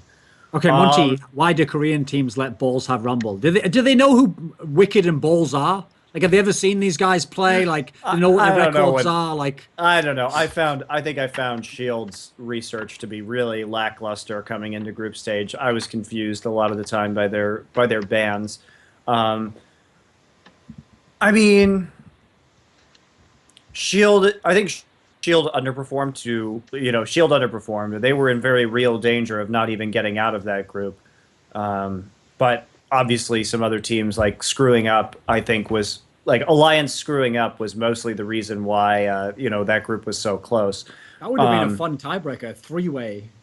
Yeah, it would have been interesting. I mean, it would have been a really long day for me. It's hard to know who would even win that. Yeah. But yeah, I think Shield looked a little shaky on their prep for the tournament, which was kind of odd. But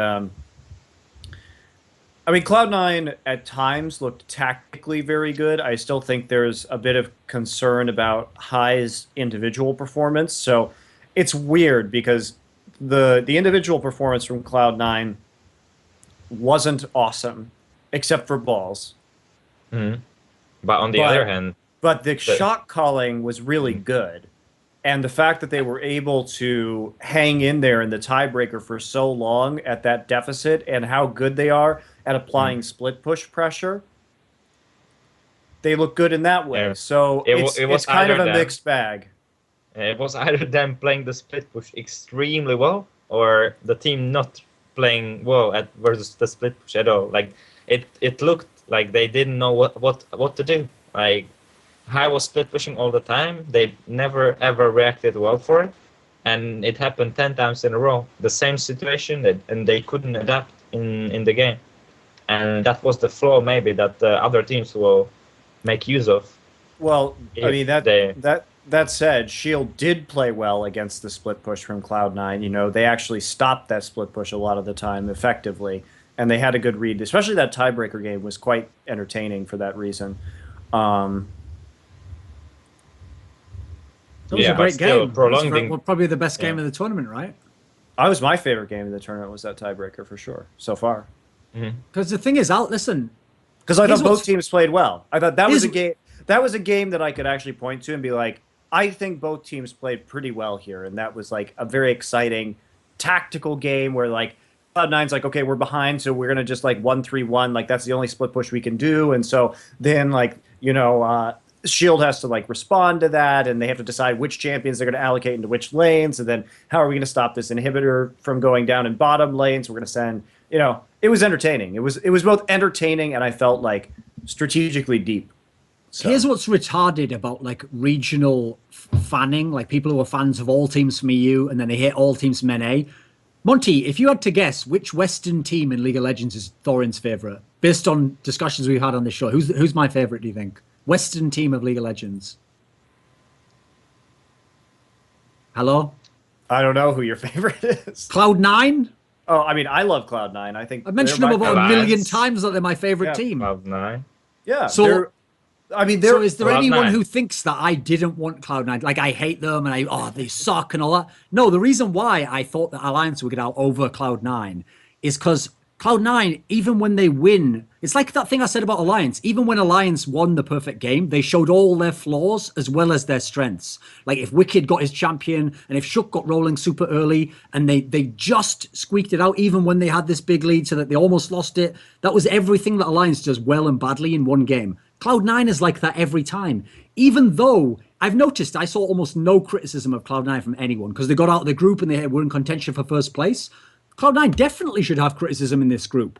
Even in wins, they were winning classic Cloud9 style where you win by out-rotating opponents and actually tactically there, but some players play like shit.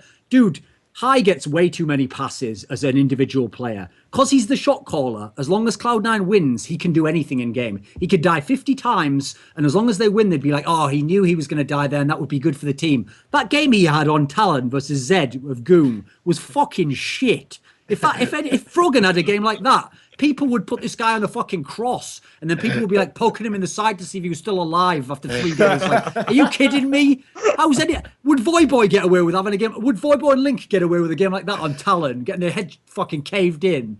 You're having a laugh. You've got to be fair here when you're criticizing people, right? I mean, I agree. The difference is that High is a much better shot caller. So it's like, I mean, how do you He's an awesome shot caller. But he also has to get criticism for his individual play if it's shit. I mean, it just makes me wonder. Here's a hypothetical for you. And I'm not, like, Okay. What would happen if, like, High moved to support and then they got a different mid laner? Bjergsen, for example. Yeah. I mean, that would be insane, right? I'm not trying to, say anything about Lemon Nation here because I think Lemon Nation actually has done pretty well this tournament. I'm just saying, like, how do you make Cloud9 even better, right? The big problem, Monty, I was thinking about this earlier because someone asked me, like, who would you remove from Cloud9? And so here's the thing. That's the fucking biggest problem with Cloud9 is that you can't just look at the skill. Like, personally, if I want to make Cloud9 a world championship level team, then my first thought is actually remove High. Because skill-wise, he is always going to be the reason you lose. Because eventually you will go up against better mid laners and he will lose 2 out of the 3 games. As we've seen historically, get his head kicked in and that won't be enough. Now, if you were taking skill aside, okay, and you say, right, well, he's the shot caller. We have to have him in the game. It's like, right, shit, well, I can't remove him because then he's basically the strength of the team as well, the awesome shot calling. So then I have to go, well, who I'm going to remove? Now it probably has to be like the whole bot lane. Because if we need to win the World Championship, and we're going to make up for High being weak mid laner, now we need a fucking monster AD carry. Lemonation probably has to be the coach because his strength is the pick and bans. He's not like some god tier support. So you see the problem. I think Lemon has actually been playing pretty well this tournament, to be fair. Okay, but if we have a mid laner who isn't going to dominate, then we're going to have to make the bot lane really strong. So even if we put Uzi I in there, Lemonation probably can't be good enough to make them the best team in the world. Yeah, it's Cloud9 is such an interesting situation because they are both like really good and they're like extremely good tactically, but then they have these weak lanes and also things like Sneaky and Lemon like kind of losing to Kaboom's bot lane and stuff like that. Like that's not really great. Here's what's weird, Monty. people have a bias against people who are really skilled but really stupid. They think like, ah, yeah, you're skilled, but you're an idiot. You make mistakes in the game. Meanwhile, if you're really smart, but you're not actually that skilled, you get more credit than everyone because they're like, wow, it's amazing that you could win. Like you outthought. I do it as well. It's like, that's my natural bias. Okay. Yeah. But actually, it's possible they can balance out. Like, here's what I'll make a statement for you. Fnatic, Alliance, and Cloud9 are actually all teams around a similar level, and they all have different flaws that definitely hold them back, but that are based on their strengths. The reason why Fnatic, Alliance, and Cloud9 are all really good. Okay, actually, let me take Alliance out. I'll use the old Gambit. After Moscow 5, when they were Gambit, when they couldn't have won the World Championship anymore, but they could always compete with Koreans. The difference was, in general, they weren't actually going to win at that level. They could compete. They could play well. The reason why all these three teams play well is because their style of play is based on those specific 5 players, those strengths, those weaknesses. But their weaknesses will also be what holds them back from getting better because they can't replace players without taking away from the strength. You can't just replace Genja with a better AD carry and make Gambit better. You can't replace Fnatic's solo laners and change how they are because it'll totally drastically change the team. The same thing. The problem you have here, if you're Cloud9, is you essentially have a choice now. Unless they go amazing and win against Blue, okay, you have one choice. You either decide you want to win the World Championship, in which case you have to some degree, break the team up and probably change something fundamentally. Or you decide, I don't need to win. All I need is an outside chance I can win. I enjoy playing like this. It's fun. I like to just win NA. And you know you're going to be very stable in NA. But you are giving up the chance to win Worlds. But it will either go well or it will go really bad. Like those teams, they're playing as a unit. If you remove one leg, arm, whatever, it will fall apart. Or if you replace it with something, it will even be better. So it's 50-50. That's why the risk is there, though, because at the moment there is but no it's too risk. high. It's too high risk for, why is it? for the team. Because they will always win NA. They will always win NA. They will always win NA. They will always go to Worlds. But that's the goal, they will just to go to Worlds and then lose. If I'm Alliance, my goal is win Worlds. That's the only goal. You know? Yeah, well, the team was created for it, but I think Cloud9, it's a group of friends that play together and they enjoy playing together. Sure, but that's the thing. You have to admit that that's what you're going for then. You can't pretend like, oh, we'll do anything to win, then change this player. Oh, I won't do that. Well, there you go then, you fucking idiot. You just contradicted yourself, you know. Which is it? Will you do anything to win, or do you want to win under your terms? And by the way, in sports in general, when you try to win under your terms, that's when you usually never win, because usually your terms don't work for some specific reason. This has gotten a bit off topic anyway. Let's go back to some of the games that Cloud9 played. So let me think. Oh, I have another criticism of Cloud9 before we go into more of the good shit, Monty. Here we go. You're the one who's been fucking bigging them up so much, dude. So here's a real criticism. What do you mean? I just said that they have obvious flaws. Okay. What do you want from me? Dude, you were loving them on that analyst desk. I would have thought you were on the team or something. Like, so okay. Anyway, I told you, Monty secretly, that's the team he's wanted to coach his whole life. So anyway, here's a real criticism, Monty, that needs to be brought up about Cloud9 that I realized from watching Worlds. I always used to give them loads of credit for pick ban. And it's because they were amazing at knowing what they could pick that didn't necessarily make sense to other teams, but that would work within their team. The pick part is what they had down, right? I've realized I totally overrated their ban phase, because every international game they've lost now, Monty, think back, almost every international game they've lost has been giving a really good player his signature champion. Think of all the ones that you can think of in your mind. Now, in this tournament alone, I'm going to tell you about a game. They were playing a team called Najin White Shield, a little-known team from a small country called South Korea. Not many games to go off. And they thought to themselves, you know what? This guy, Save, let's give him Rise. We can handle that. Goom, the mid laner, he can have Zed. We can handle that. The support player, Gorilla, let him have Thresh. Fuck's he going to do? Explain that to me, Monty. I can't. That's a terrible idea. That is insanity. That's like, how do you, like, if you're on Najin White Shield's side, you're like, wow, I guess these foreigners are like us. They don't watch other regions as well. I think that they must have taken, there was this preview video that Riot made during groups A and B where Amazing was talking about, it was like a clip in one of the preview videos where Amazing was talking about their loss to Starhorn Royal Club, and he was like, "Well, we just picked, Rise and Zed our comfort champions, like these like power picks early, and that was our mistake." So I'm pretty sure that Cloud9 was just like, "Oh man, Amazing's totally right. You can't, early picking Rise and Zed is going to be a total train wreck. That sounds great. We'll just give them over." But actually, the truth of the matter is that there's no problem with early picking Rise and Zed if you can actually play those champions well. Yeah, but like going into that game, they needed to have a plan. I think they just like, okay, versus Aurora, we'll pick Morgana. He will never hook. Versus Rise, we will just camp top lane, and it's done. We will win top lane. We won't lose bot lane because we will have Morgana versus Thresh. We will never get hooked. And then voila, we have 5-0 top laner, and we won the game. That had to be the plan. I don't. Yeah, Freeze. That whole not getting hooked thing tends to only work when you're not playing people who are like gods on that champion with the hooks. They tend to be pretty good at landing the hooks. Like it's a bit different when Zekent throws that hook out and when Gorilla throws it out. They tend to land differently. Like there's telemetry going on there. Like that's why you don't take the risk, right? You still have a Black Shield there. Yeah, good luck with that. Everybody else has had a lot of success against Gorilla's Thresh, They did. And plus, Froskurin told me they don't even play Morgana in Korea. No, I'm just fucking with everyone obviously on that one. So shout outs to Froskurin. So yeah, okay. Monty, if we're gonna big up Cloud9 as well, we also have to bring up the fact that they got smashed by Alliance in a game. That happened, NA. Cloud9 is the best NA team, in my opinion, still, but they got smashed by Alliance in a game. It happened. And one person was playing Rammus. Remember all those joke picks in Europe? Oh, they don't work in real games. Well, yeah, you need real teams to play against them, I guess, You can only follow your own conclusions there, guys. Dude, a guy with Rammus just stomped the fucking game.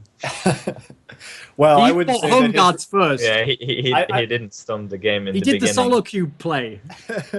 I wouldn't say that Rammus was the cause of their victory. I think that was another like poor pick ban phase. Like, why the hell did Cloud9 leave? Like, why was Alistar in that game too? I mean, Alistar Rammus is a combo. You could just dive nearly any turret. It's so easy to close out the game because of how strong how aggressive you can play. So. I think the main factor in the beginning they just lost early game, but the main factor was that they didn't know how to play versus Rammus in the later game. It's like Rammus can be everywhere, He rushed the mobility boots with home guards, so he ganks bot lane, and you're like, oh, Rammus is bot lane. Let's play aggressive on top lane. Whoa, 10 seconds passed and Rammus is top lane. What the hell is going on? And then they get caught off guard and they die like this. And yeah, that's pretty much what happens versus Rammus. You have to know that he can be everywhere. And that's why it's so annoying to play versus it. And even if you have a ward and you see the ball running towards you, you're just, oh, I'm dead, boss. I can't do shit. It's like when you see it, it's like... The thing is, if you can avoid feeding the Rammus, then the thing about Rammus is that he has no jungle clear after like the first couple of clears. So if like he doesn't get kills or assists, he just can't even clear his own jungle anymore, or it's so slow. Especially if you do something like rush mobility home guard, and then they would have been totally screwed. Like it's high risk, high reward. Oh, by the way, before I forget it, even though we're talking about Cloud9 now, I have to mention Shook because we didn't mention him yet. So we gave him massive credit for that Najin Weltshield game where he like basically showed off what he can do on Lee Sin. One of the best Lee Sin games I've seen, actually. Very impressive stuff. Incredible. Here's the problem. The downside of Shook, which is what I've mentioned a fucking million times on this show. That dude tilts like a motherfucker when he's behind. He's actually the embodiment of the mechanical junglers in League of Legends. If you're playing Lee Sin and you're playing, what's the other one? Kha'Zix. If you get behind on these champions, especially like 1v1 versus the other jungler, you're fucked, right? Like it's actually, you have to play very smartly to stay in the game and have any impact, and it's just going to go to shit. Think about in solo queue if that happens. That's like the famous way it goes. Shook is like that, but in pro games. He tries to just like stomp with those champions, and if it doesn't work, he just tries to stomp even more. And if that doesn't work, he just has no game impact at all. He just does nothing. He like sometimes shows up, fails a gank, then he disappears again, and he does nothing for the rest of the game. It's over. I think he's just his play style. He literally runs around the map and wants to gank something, and he puts so much effort to ganking all the lanes, so he forgets to farm. And if he doesn't get one kill, the game is over for him. He's like already behind the jungler, and he doesn't know what to do. But if he gets the one kill and he gets rolling, then he ganks more and more and more, and is stronger and stronger and stronger. But yeah, it's like a solo queue. He's running around, and if a team knows how Shook plays, they will just ward up, and they will wait till Shook outskills himself with running around trying to gank something, not even farming.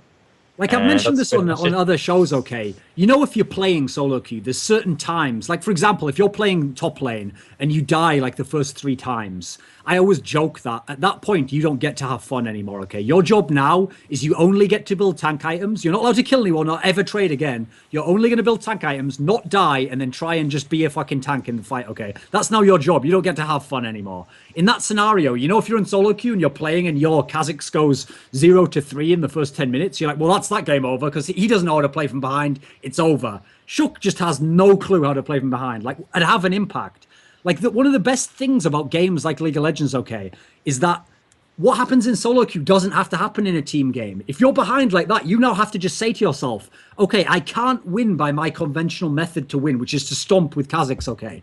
Now, what can I do to help the team in any way? If I can help them in even one sense, like, for example, let's say in a game where he's behind on Kha'Zix or Lee Sin.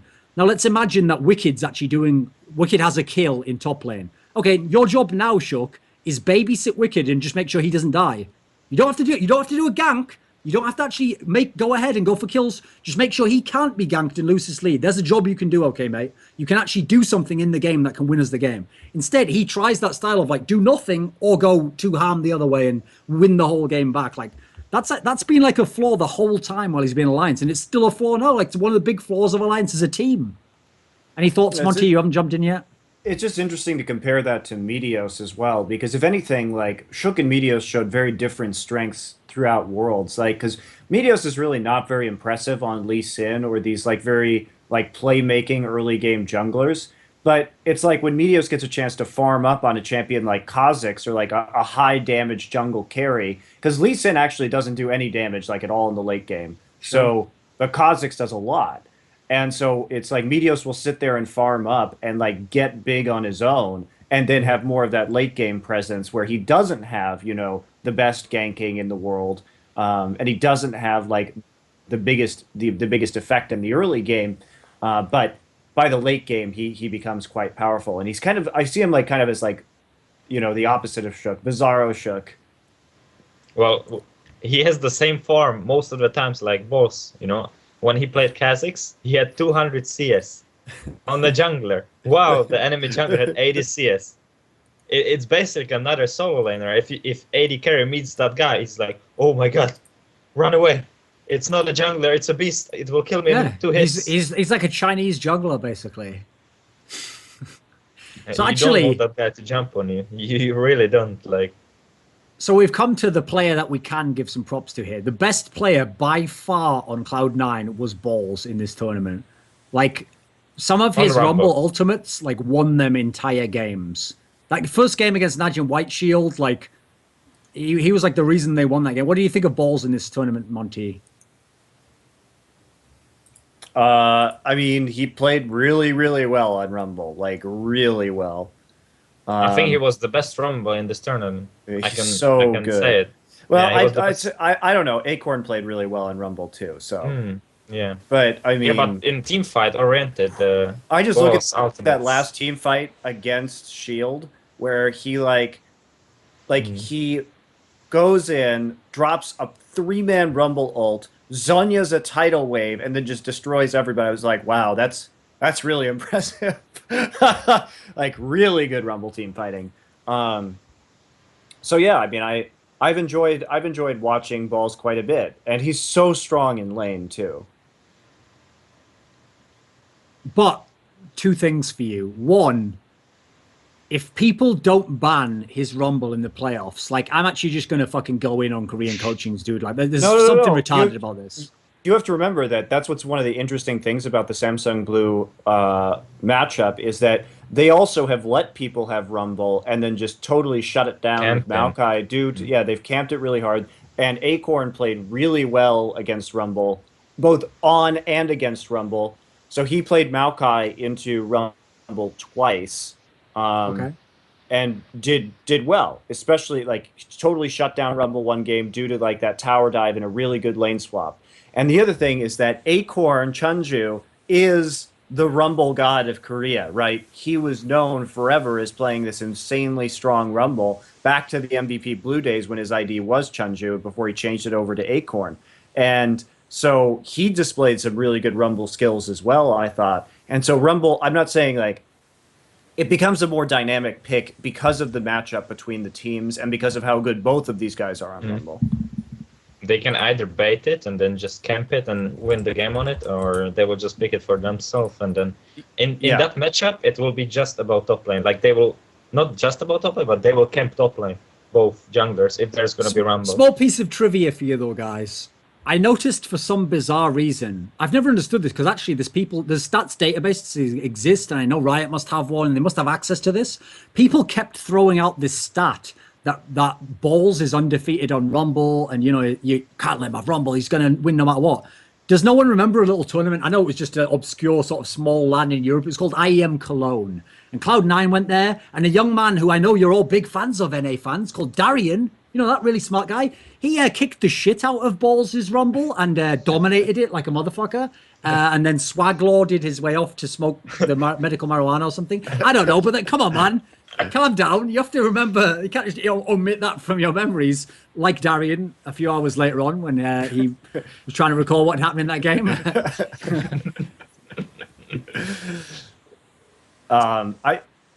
Whatever. I actually think the weirdest thing about this group, like, yeah, obviously Alliance losing to Kaboom is really weird. The weirdest thing about this group was just how weak Shield actually were. They were like so exploitable in this group. It was bizarre. I thought they would be. I thought they would finish first, but like, here's the weird thing. I've been one of the people who before this group downplaying shit, like don't make out like they're on the level of the Samsung teams. They're not, you know. But at the same time, I was sure this group, like, come on, Alliance is a bit shaky. C9 doesn't have the laners to play them. They should have won this group undefeated, Monty. Should have. I mean, I don't know if that's true. I think they would, but I just don't think they've prepared so much. Like, their pick and ban phase wasn't the best, and yeah, it wasn't. They didn't scout enough, or at least for me, it looked like it. I agree with you. Freeze. That's what it looked like to me as well. Also, Watch returned to normal Watch levels after being like Super Saiyan. That's a real shock. That, yeah. I mean, how could you have predicted? It's only the rest of his life you could have based it on, you know. But nah, I mean, I'll just go with those three. No, to be fair, Monty, I understand it because let's face it, the message of this Worlds has been to make your entire judgments on a player based on one day of play. So when they saw 3 days of play, that was like 3 lifetimes for it. Like they saw 3 careers there. They're like, well, those are his last 3 careers. The ones before that, like, that's old. Who even cares about that, man? So I understand why people got drawn into that there, but no, actually, believe it or not, he played like he has for 97% of the rest of his life. Not that odd time there. Yeah, it's weird. Right. I don't get it. Also, bullets didn't go to Worlds, so there's 1/3 of it gone immediately. I also think that you know, Watch played badly, especially against Alliance in that first game where he decided just to, well, actually against Alliance both games. Like, I don't even know what the hell he was doing. Like, the first game, he like died 3 times as Lee Sin on really silly dives.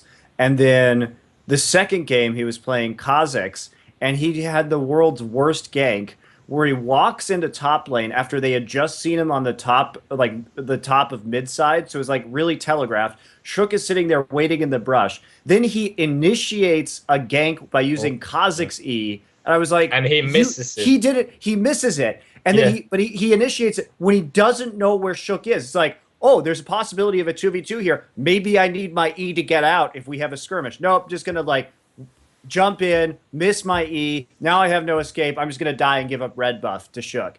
Like, great plan there, buddy. Like, it was he played so badly against Alliance both times. It was like much below normal Watch levels. Maybe he used up all of his like energy like in the regionals or whatever, but I was really not impressed. Also, come on. people go way too far with like narratives in League of Legends. So Kozwatch is the oldest player on the team. He's the one with the most experience, and he's been to those other worlds. People were like, well, he brings leadership to the team, and he kind of grounds them, and maybe some shot calling, and like, where the fuck was all that shit then? They just won the group, and he didn't do any of that stuff, and he played like a dumpster. Like, come on, man. Dude, Watch is one of the examples I go to of like, no, Koreans aren't genetically better. They just have a better system for producing good players. They still produce players like that fucking get the worlds. Like, come on. That's what shows you that Koreans are ahead strategically. I know. You have a lot of hatred for Watch. I think Watch is just a mediocre jungler, but he really underperformed in the Alliance games. I think he'll get it together by the time the the games against OMG roll around. Let's talk about quarters now, because we don't have too much time left. Go ahead then, my friend. TSM versus Samsung White. Predictions. Monty. You should start. I read an article, actually. Well, I say article. It was actually a Reddit thread. That's how bad I've gotten now. I'm actually like elevating random Reddit threads to like article stars. Like, that was in Time magazine, I believe. Like, no, I read a Reddit thread, Monty, where it explained that actually TSM, a young man out there had watched Samsung play, okay, and he realized they have weaknesses. And you know what else? There's some of their players you can tilt. I mean, I can't imagine who they could be, but yeah, some of their players can tilt. He's absolutely right on all these things about their weaknesses. Some of their players can be tilted. So if TSM can just tilt some of their players, then they can win this series. It's so easy. Why didn't I think about this, Duncan? Like, I was like, the answer was like in front of everybody's face all along. All the teams in the world, all the teams in Korea that have been playing against the Samsung teams all year, it was so simple. You just have to tilt a player. I mean, what it made me realize was so easy. Just tilt him. Just like go over there. Just like take his chair and just like boop. It's like done. That's it. I mean, actually, you know, Koma has coached SKT in 3 best-of-5s. So what I've realized now is Koma isn't a real coach. He's a PR fake. Yeah, we get the joke. We all know where the memes are going on here. But come on, man. That doesn't work. First of all, how do you tilt Korean players? I mean, I know how you do it. What you have to do is you have to sit down with them and say stuff like, Piglet, you just won an undefeated season, but actually you didn't carry as high as you could have. Think about your family and what you kind of represent here and your duty as a Korean man. Like you don't have time to do that. Like, what? And they don't even understand English anyway. So what are you going to say to them? Like, the whole scenario is ridiculous. Like, how are you going to tilt them? Also, here is the best line. And someone just said this in response to that article. And I think this line is so funny. It just sums up the article. Okay. Someone just said, yeah, because TSM don't have any tilt-worthy players. Yes. Game over. Shut it down. We're going home, folks. Game over. Sorry, just mic drop. What would be amazing is if the Samsung players do speak English and they read that thread and they were like, well, we're already going to dominate, but you know what? We could actually tilt them. And then they just walk up to Wild Turtle like, you're a fucking retard. He's like, what? They're like, were you retarded? Like, well, let's see how this works out then. All right. And just on as your only good champion, we're going to ban it. Shit. There we go. I want this to be an official like meme from now on. I want whenever anybody like starts overblowing a team's chances to win, I want everybody just to respond with just tilt them. That's what I want. Just tilt them. It's like, it's not hard. Just tilt them. Just tilt them. Yeah. Like, just that will actually just when this is what I want. Okay. It's not about whether a team has a big disadvantage. It's about in place of actual analysis, when someone makes a claim without backing it up with any analytic thought whatsoever, the only respectable answer now is just tilt them. And let's not forget, when does Samsung White tilt against the team that is their sister team that is like built to defeat them? That's the only time. Oh, and against SK Telecom, the best team of all time. They're the only 2 teams they've lost to in fucking a year. And like, they have a winning record against SK Telecom anyway. And like they've made top 3. White has made top 3 in the last 5 consecutive seasons of champions. Like, they're ridiculously consistent. Sure, they've only won once, but they've been, and they've been 3rd more often than any other position. Yeah, but they've never played TSM, They've never played those masters of the setting tilt off in their opponents. Yeah, the stress from the community. Yeah. You have, the mind games. All the fans and the TSM shout. you know, you go to the stage and you hear TSM, TSM, TSM. You just tilt if you hear. I mean, the only way Samsung White is going to tilt so that TSM can win is if Loco Doco's the starting AD carry. Boom! Hey! Right, anyway, let's keep going. Actual analysis of the games now, guys. So, well, do you actually what are the odds? This is how this matchup breaks down. And you know, I'm not trying to. I'm just mad at like the fans. Like, I'm not trying to like take this out on TSM. So let's talk about some actual analysis for this game. The problem that we have here with TSM is that they play very poorly from behind. When they get behind, they don't know really what to do or how to win the game. And even sometimes when they get ahead, they get confused. The main issue that I see with TSM is that they do have strong, like Bjergsen's great.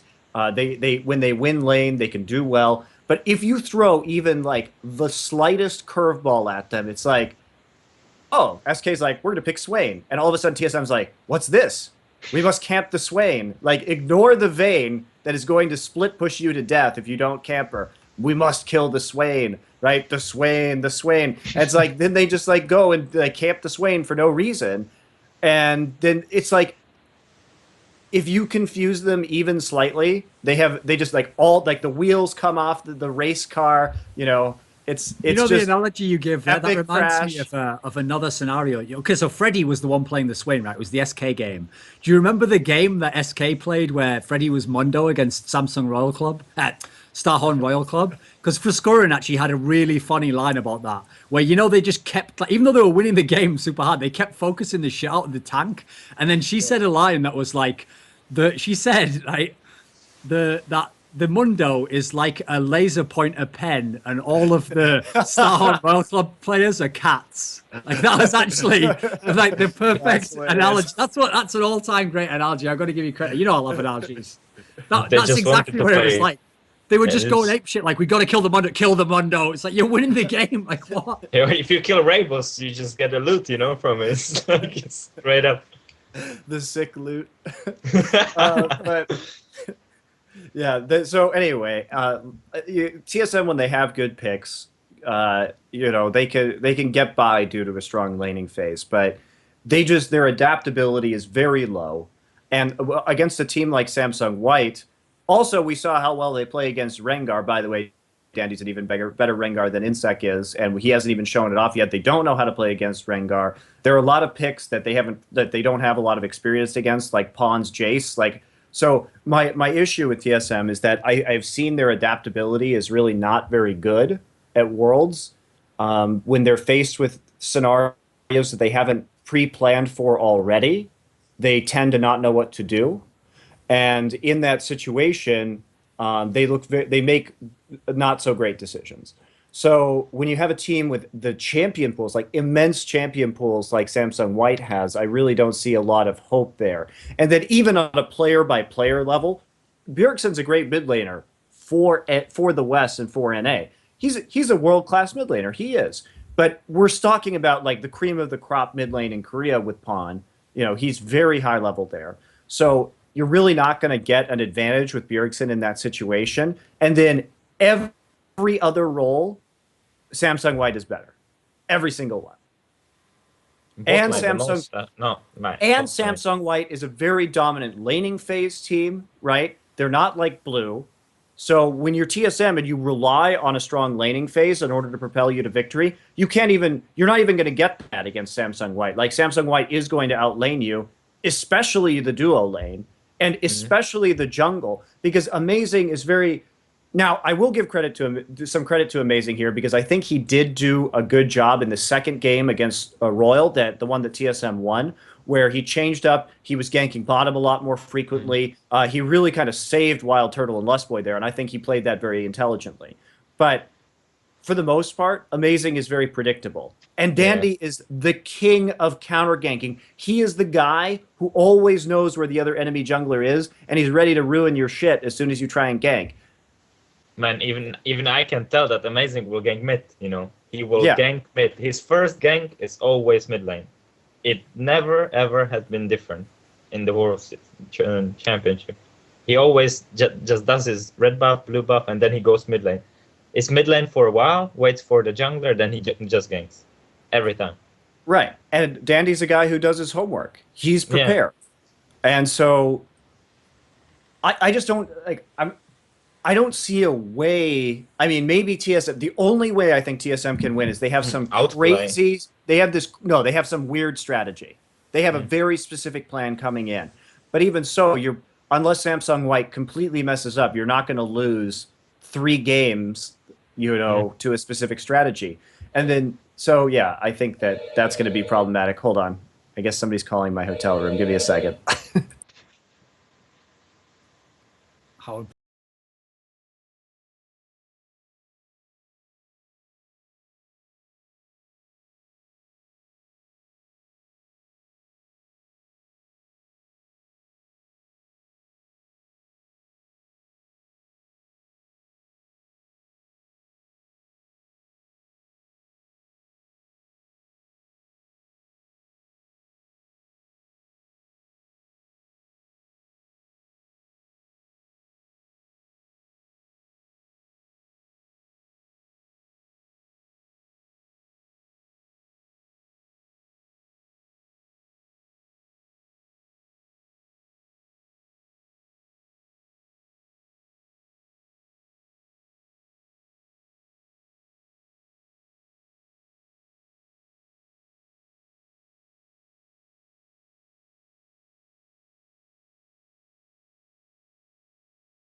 Okay, we should be back.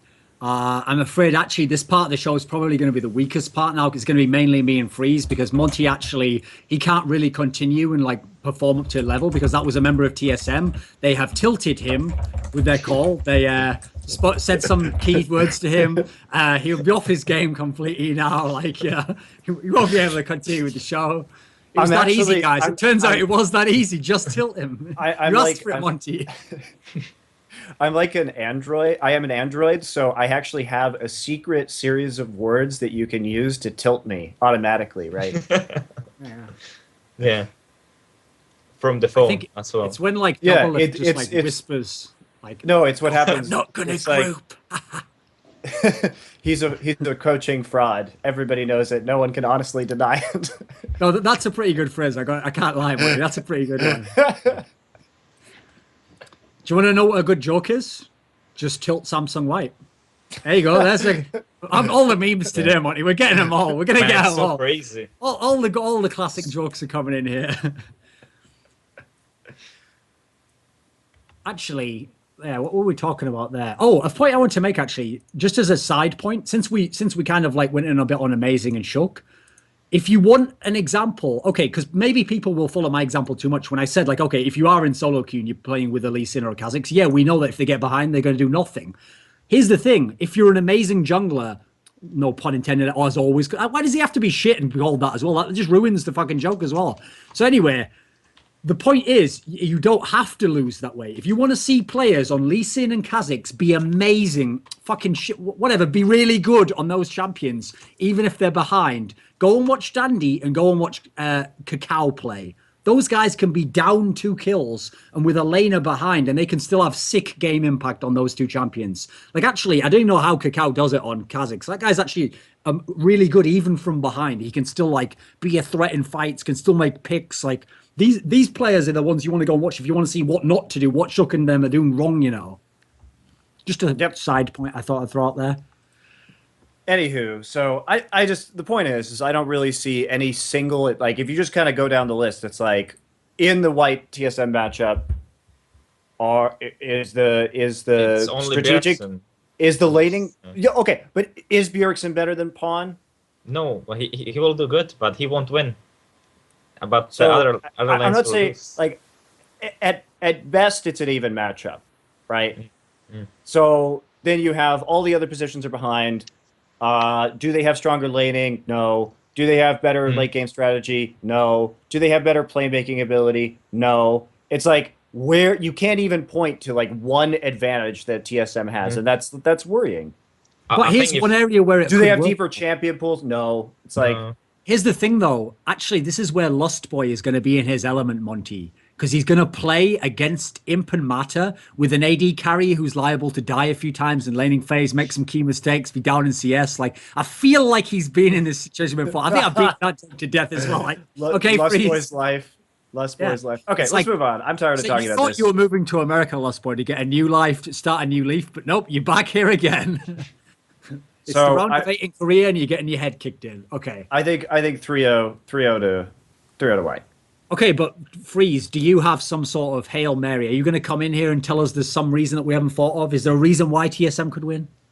The only reason they could win is if Bjergsen and Amazing could outplay. But since Amazing, like we said, he is predictable, then the room to outplay, it's really little. Like, it's just a sliver of hope for TSM that they will outplay. Bjergsen will get fed, and then he will snowball the lane. I don't see other lanes snowballing or winning on their own or with even Amazing, because every time Watch will just know that he's there and he will wait there. I mean, you know where sometimes they say to you, like, as a hypothetical, they'll say, what would you say to this guy, you know, before a game? Like, what would you tell him to do to win in the game? What I would do is I'd call them all individually, each member of TSM, and tell them, listen, guys, let's face facts here. You're going to lose this series. It's going to be embarrassing. So what you should each try to do individually is don't take a lot of risks. Just play for KDA, okay? You want to be the... Listen, you're going to lose. You want to be the one who looks good in this loss. Next season, maybe you have to go somewhere else. You want to keep your job in TSM, right? You don't want to develop those personality problems that go with the guys who do badly. Like, you better have a good game. You better get them... KDA. That's all. I want everyone's mind. Numbers don't lie. KDA. Ready? KDA on 3. KDA. Like, that's what they should really be telling them in the coaching session. That's Coach Thorin's advice there. So, okay, we've spent way too much time already there on fucking TSM Samsung. Like, okay. Let's talk about Blue 3-1. Cloud9. So Blue versus 3-1. Cloud9. Whoa. 3-1. With one Lord special game. Lord Bet coming. Yeah. One special game that will surprise us. Like, Lord someone Bet. will Bet. do something Done. that We will call you Lord. Oh, you will call me Lord if it happens. Okay. I'll call you Lord for 3 days. Nah, a week at least. Even you know it's not going to happen. A week, 7-1 odds. Right, fuck it. Yeah, we'll do a week then, Freeze. Just because it's not going to happen, then you have to call me Lord. So I'm fine with that. okay, there's the bet. Now let's go on to a real matchup. Samsung Blue versus Cloud9. Here's the weird thing. I actually also don't know how it's possible for Cloud9 to win this series. I think they can win a game. If Rumble is not banned. They can But win Acorn, the Rumble mind games are going to be real in this matchup, right? I also think that Dade's more passive farming style will be less punishing on high than players like, Goong or Froggen. So I think that High has a better chance of like escaping the laning phase unscathed. And I also think that because Blue tends to emphasize team fighting, and in this tournament, Cloud9 has really been about the split push, that there might be some interesting split push play here that could win Cloud9 a game. Also, it's just like, it's just the generally more passive lanes I also think are beneficial to Cloud9. And if they can get a big split pushing champion farmed up and start splitting, they may be able to do something here. That's what I think. I think they can win one game. I would, one, maybe two, but I won't go for that one. I would say 3-1 as well for Blue. The big problem Cloud9 has, though, is that like Cloud9's area that they win is like mid-game. In the mid-game, they make the best decisions, the best reactions, they out-rotate you. That's what Blue does, but Blue has better players. Like, where am I supposed to find a way for C9 to win the games here? Maybe someone will, like Dada will be overconfident again, will cost them one game. Also, when I was thinking about it, like, Spirit is not like Dandy or Kakao, okay? He's not like a god of the jungle. But he actually reminds me the most of any player I've seen of when Bengi was really good in SKT. Because their main quality is just they somehow are always in the right place to help their really good mid laner win. That's like what they do. That's how you describe what they do. They're always just in the right place. I don't know what it is. It's not like they're super good at predicting or so. I would assume it's just super good synergy with other players in the team or something, because I think if you put someone like Spirit onto another team, his level would drop, his game impact would drop a lot, I think. I also think that's true because of the way he tends to play. I refer to him as Samsung Blue's janitor just because, like, he doesn't have to play a tank jungler like a lot of other junglers. Like, he's not like Watch where, because they'll play things like Zed, Kassadin and their solo lanes, like he has to build like Quillcoat and like super tanky. To a certain degree, Spirit gets kind of a free pass, especially when he plays Kha'Zix, because, I mean, he can basically just build full damage because there's going to be so much tankiness coming out of Acorn and Heart, generally speaking, because they're more utility players. So, I mean, he's there to provide a lot of damage and clean up team fights with, like, Kha'Zix resets and stuff like that. He doesn't provide most of the damage. Obviously, that's Deft and Dada. He's just there to get all the kills at the end, right? So it's a bit different situation with Spirit, where he's a very high damage carry jungler, as opposed to a lot of the other junglers in this tournament. And that's also where it's going to be bad for Meteos, because we've described here, Meteos isn't like some super duper early game ganker, which is what you need versus Samsung Blue. You need Kakao, basically. We've said already, there's two things you can do to beat Samsung Blue. One is Kakao, and then maybe Dandy, but that actually hasn't worked so far. So, yeah, what is the solution there? So it's not like you can exploit Spirit because Meteos isn't going to be doing that. Well, also the big difference is that Meteos can't play Lee Sin very well, and Spirit's setups on Lee Sin are really good. I mean, we saw some of their tower diving with Yasuo, where he was just, I mean, he's amazing. He's mechanically really good. Like, I think it's going to have to be. Yeah. It's going to have to be. Kha'Zix will be a very high priority pick here for sure. That probably will be banned as well. I actually think what's interesting about this series is we may see like kind of reaching into the we may see some reaching into like the bottom of the barrel in the jungle. I wonder if Spirit's going to try and play Rengar again, because his Rengar game in groups wasn't awesome. So the only way I see C9 winning this game, the only way I can see them getting a real edge, is if, because obviously since the Samsung teams are sister organizations, that like Blue will be carefully watching Samsung White play the day before. If Turtle doesn't play Tristana and Deft is so overwhelmed with like raw emotion, the travesty of how Turtle plays other champions, that he's like, I can't live in this world. Like, this is just pain, the existential gnawing of knowing that this is a professional AD carry playing these this is an abomination to everything I believe and stand for as a player. I've worked so hard, cheer for me, I will show good games. Why are you cheering for him? He doesn't show good games. Like, if he's so distraught that he's just weeping, he can't get himself together, he's had some chocolate, but it's not raised his hormone levels enough, it's a bad time of the month for him, maybe Cloud9 can get an edge. I like the way people always think I'm going to give, like, serious analysis. I never turn it around. It's always just, I stick with the joke to the end, Monty, to the bitter end. I would actually see Cloud9 winning if they get Rumble and they don't die on top lane. Boss doesn't die to the over camping top lane, or he gets one kill and gets rolling. Like if Boss get no like that guy on Rumble, if he gets ahead, it's basically the game because the Cloud9 will always find those or those team fights where they will win them. They will fight in the jungle, use the Rumble out the best they can. They're just the team is so well prepared when they have a Rumble pick, but when they don't have a Rumble pick, it's all about either split push or someone getting ahead, and that's not gonna happen versus those laners. So Monty, it will either. I've got a point you haven't brought up that I think is a real point I have to ask you about. If I think of Blue historically, when they play people who have a good top laner, they just lane swap. They lane swap or they counter pick. I mean, Blue lane swaps a lot anyway because So why they're don't they really just lane good. swap to, They're really good at. Yeah, they will, and that's what they did in groups, right? They shut down Rumble entirely with Maokai. And Maokai, if you can shut down Rumble in a lane swap, Maokai's amazing because his ult like nullifies so much of Rumble's damage, and he's just super tanky, so you can't kill him with Rumble Burst. So like You have to get the lane swap though. Like yeah, you have to get it, and then you have to play it right. But they did a really good job of like repeatedly diving and killing the Rumble with Maokai in laning phase, and then they just crushed it. So yeah, of course, yeah. That's why Rumble is going to be such an interesting pick over that course of that series because both players are so good at playing it, and also Blue can play against it well. So Cloud9 may have some plans about how to avoid lane swaps in those situations if they want to play that pick. I think it's a really cool mind game going into that series. Oh, I thought of one more way that TSM could actually win. What TSM could do is somehow make a deal where their staff plays for Samsung White and then they watch Summoning Insight the day before the game and then they will be tilted like motherfucker. Okay, there's the end of the joke. We've done the jokes to death now, guys. So let's go on to the third game, Monty, which is your favorite, I know, EDG versus Starhorn Royal Club. I think this one's actually the best quarterfinal. Yeah, because I think it's we're the going to be hardest predict. we're going to be at It will opposing be angles here, close. Monty.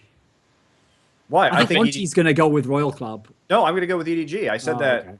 I said I think it's going to be 3-1 EDG. Okay. That's You convinced exactly me. what I You think. convinced me. You convinced me last show. You won me over to your logic. I mean, listen, I think worse than that, Monty. I think EDG's going to the final and they're going to beat Najin White. So, but we'll get there'll be other shows to get to that, Monty, when we get to the semi-finals. We don't have to go too deeper than that because we're on a clock right now, like Rise. What do you think, Freeze? Who's going to win this series? I know you want it to be Royal Club, right? Yeah, you believe in Uzi. I believe in him. If there's not gonna be a target ban on Uzi, EDG will have a problem. If they won't just target him. If they Here's will. the problem, Freeze. EDG just lane swaps against Uzi. They actually know what they're doing. They're smart. They don't want to lane versus. I get Who it. does? You know, like SK, maybe SK Gaming. Hey, listen, Candy can handle him okay. I told you. When Candy plays against Tristana, he's like, listen, dude, I invented Tristana. I had the first pentakill and competitive play on that in season 1. Like, I think I know what I'm doing against that.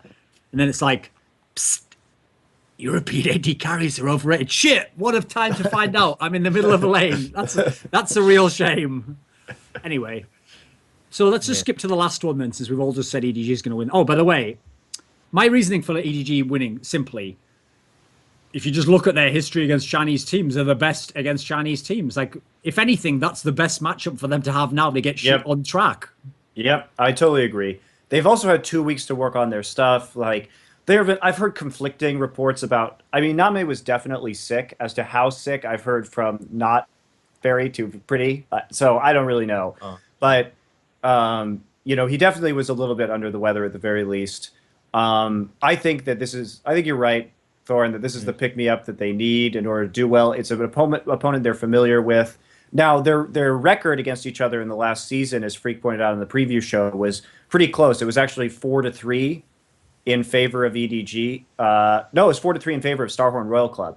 So they actually do have a winning record this last season because they went 3-1 in the regular season. But the thing about EDG is that they never had like a Cloud9 powerhouse like season, right, in the LPL. They did well, but they weren't like really like way far ahead of each other in the regular season. What happened is in the playoffs, they're really good in a best of 5 scenario. So I think that this is also a format that suits them better, and this is where they did show a lot of dominance was in an extended series, right? So I think they're going to show up. That stat is also whack as fuck, dude. The reason why they have a losing record to start on Royal Club, let's think of that as logically. If they have a losing record, then I guess Royal Club must have won all the LPLs, right? Oh no, that's right. Royal Club don't get to play them that often in the playoffs because Royal Club lose to other teams. It's weird that Royal loses to OMG. So basically, the only times Royal gets to play against EDG is when Royal's playing out of their mind, and then they win some of those games. And then the times Royal Club plays like shit, they don't even get to play EDG, so EDG can't beat them. That's one way to get a winning record over a team better than you. Sure. I mean, I agree with you there, but also you have to consider the fact that EDG really did play badly in groups. They were not good. You said Name was ill, right? Huh? You said Name was sick in groups. No. Then it changes everything. Like Name, he played. If he was sick, then I understand why did he choke so hard, or why did he play so bad? Because if you're ill and then you don't do anything for 10 minutes, you get stressed even more than you would normally do, and that might be the mistake they were doing. So if he's not ill anymore, it completely changes the game. I mean, like I said, I don't know how sick he was, and I don't want to use that as some sort of excuse because he didn't play very well. But all we'll have to say is we'll see what happens against Royal. That's it. Yeah, you can't go too far with that freeze. It's not like he had that problem that Mithy kept having in those LCS promotions where he kept like someone was getting something stuck in my throat. So can I have some water, please? Riot, you're not allowed to drink water on air. That's not allowed. See, you did him again, Rito. You did him again. Anyway, actually, we haven't got much time left. Let's talk about Najin White Shield versus OMG. Do you believe, Monty? Can OMG win this series? I don't think so. I think this is 3-1 to Shield. I think that if you just, again, look at all of the individual matchups, like, I feel like both Watch and Loveling have they've been really hit or miss. Like, they're either there 100% or they just are, like, AFK for the entire game. I think the solo lanes, I think Goong has looked better than Cool, and that Save and Going have been about equal. And then under that presumption, like, you have to look at the bottom lane, and Gorilla, the big mismatch is Gorilla and Dada 7-7-7, right? So it just depends on if they play Cloud or not. Like, maybe this will change. If they play Cloud, you have to, like, start reconsidering a bit. But I still think that there's that big edge at support. And and Gorilla has made so many plays for Shield. Yeah, it was, for them, it was, if their bot lane gets ahead, then Gorilla just roams with the jungler, and they basically win the game alone because they will ward entire jungle or the red area if they're a bot lane. And then they just wait for the jungler to come. Then one hook, jungler is dead, and then take towers. And they always worked out really well with getting ahead. So picks like Corki were really good for them. So I'm not sure if they will get those picks, because the mid game picks for them are really essential to win the game, I think. Oh, I have to mention about Shield before I forgot, Monty. I think you overhyped Save a bit. As in, yeah, he has been overall maybe the best top laner in the tournament, but it's not like it sort of sounded when we did the intro to the top 20 players, like you were making out like the difference between him and number 2 would be huge. Like, I don't think it was as big. No, at least in the group stage. I think him and Going are pretty. They're both really good players. So yeah. Wow. Actually, Going someone we didn't mention before. Their rise. Dude, that guy was a man in the group stage. That guy is a boss. Yeah. His rise. Wow. Yeah. Well, that's what's so funny is like the Rise pick is going to be really contested. I don't think anybody's getting Rise in this because both teams will first pick Rise on blue side. So I think red side Rise is a must ban in this series. Because what's fun is a mid lane as well. We've got some like assassin players here. This will be actually pick ban will be quite fun for this series to see how it goes. It's going to be really cool. I just think that Save has like a deeper champion pool than Going. The fact that he plays shit like top lane Kassadin and he plays a good Kale too. So I think this is going to be Shield taking it 3-1 here. But did you think that Kale is a good pick? Like, I didn't get. I think it can be a good. I think it can be Save. a good pick. For other people, like, if it's wicked, not so much. He doesn't seem to know what that ultimate does. He's trying to do like Aurelia's ultimate or something. Like, if you save though, it's a different matter. Yeah, I think both Save and Acorn are good Kale players. Okay, that's pretty much everything now. Monty has to go. Oh, see, I've mentioned who let the team down there. No, it's the end of the show anyway. We've already discussed all of Worlds. We'll be back next week, hopefully, to talk about the semi-finals and none of the North American teams who are still in the tournament. Maybe we'll do like an autopsy on their murders and find out how they were murdered, like forensic evidence, like maybe go into psychological motivations. We'll change it to what? Instead of just SI, it'll be CSI next week. Oh yeah, CSI Tilt Vegas or something. Yeah. CSI Busan. That's the end of the show. Everyone do stuff that helps us, like, I don't know, YouTube, whatever. I don't know what you do with Twitch, something. You do something with it. Do whatever that is. Do it. Follow Freeze on Twitter because, like, he hasn't been in a good team for about 5 years or something. So Freeze lol on Twitter. He needs a lot of fans because soon he's going to be a full-time streamer. And then maybe, listen, maybe he can go the Chaos route and get back into the pro scene. Just joking. Right, anyway, do you have any final words, Freeze? Maybe you have something to leave the show with. Okay, thanks for invite for the show. It was fun for you with you guys. Thanks everyone for watching, and of course, don't forget to tilt, boys. You have to tilt. Yeah, let's just end it there. It's over.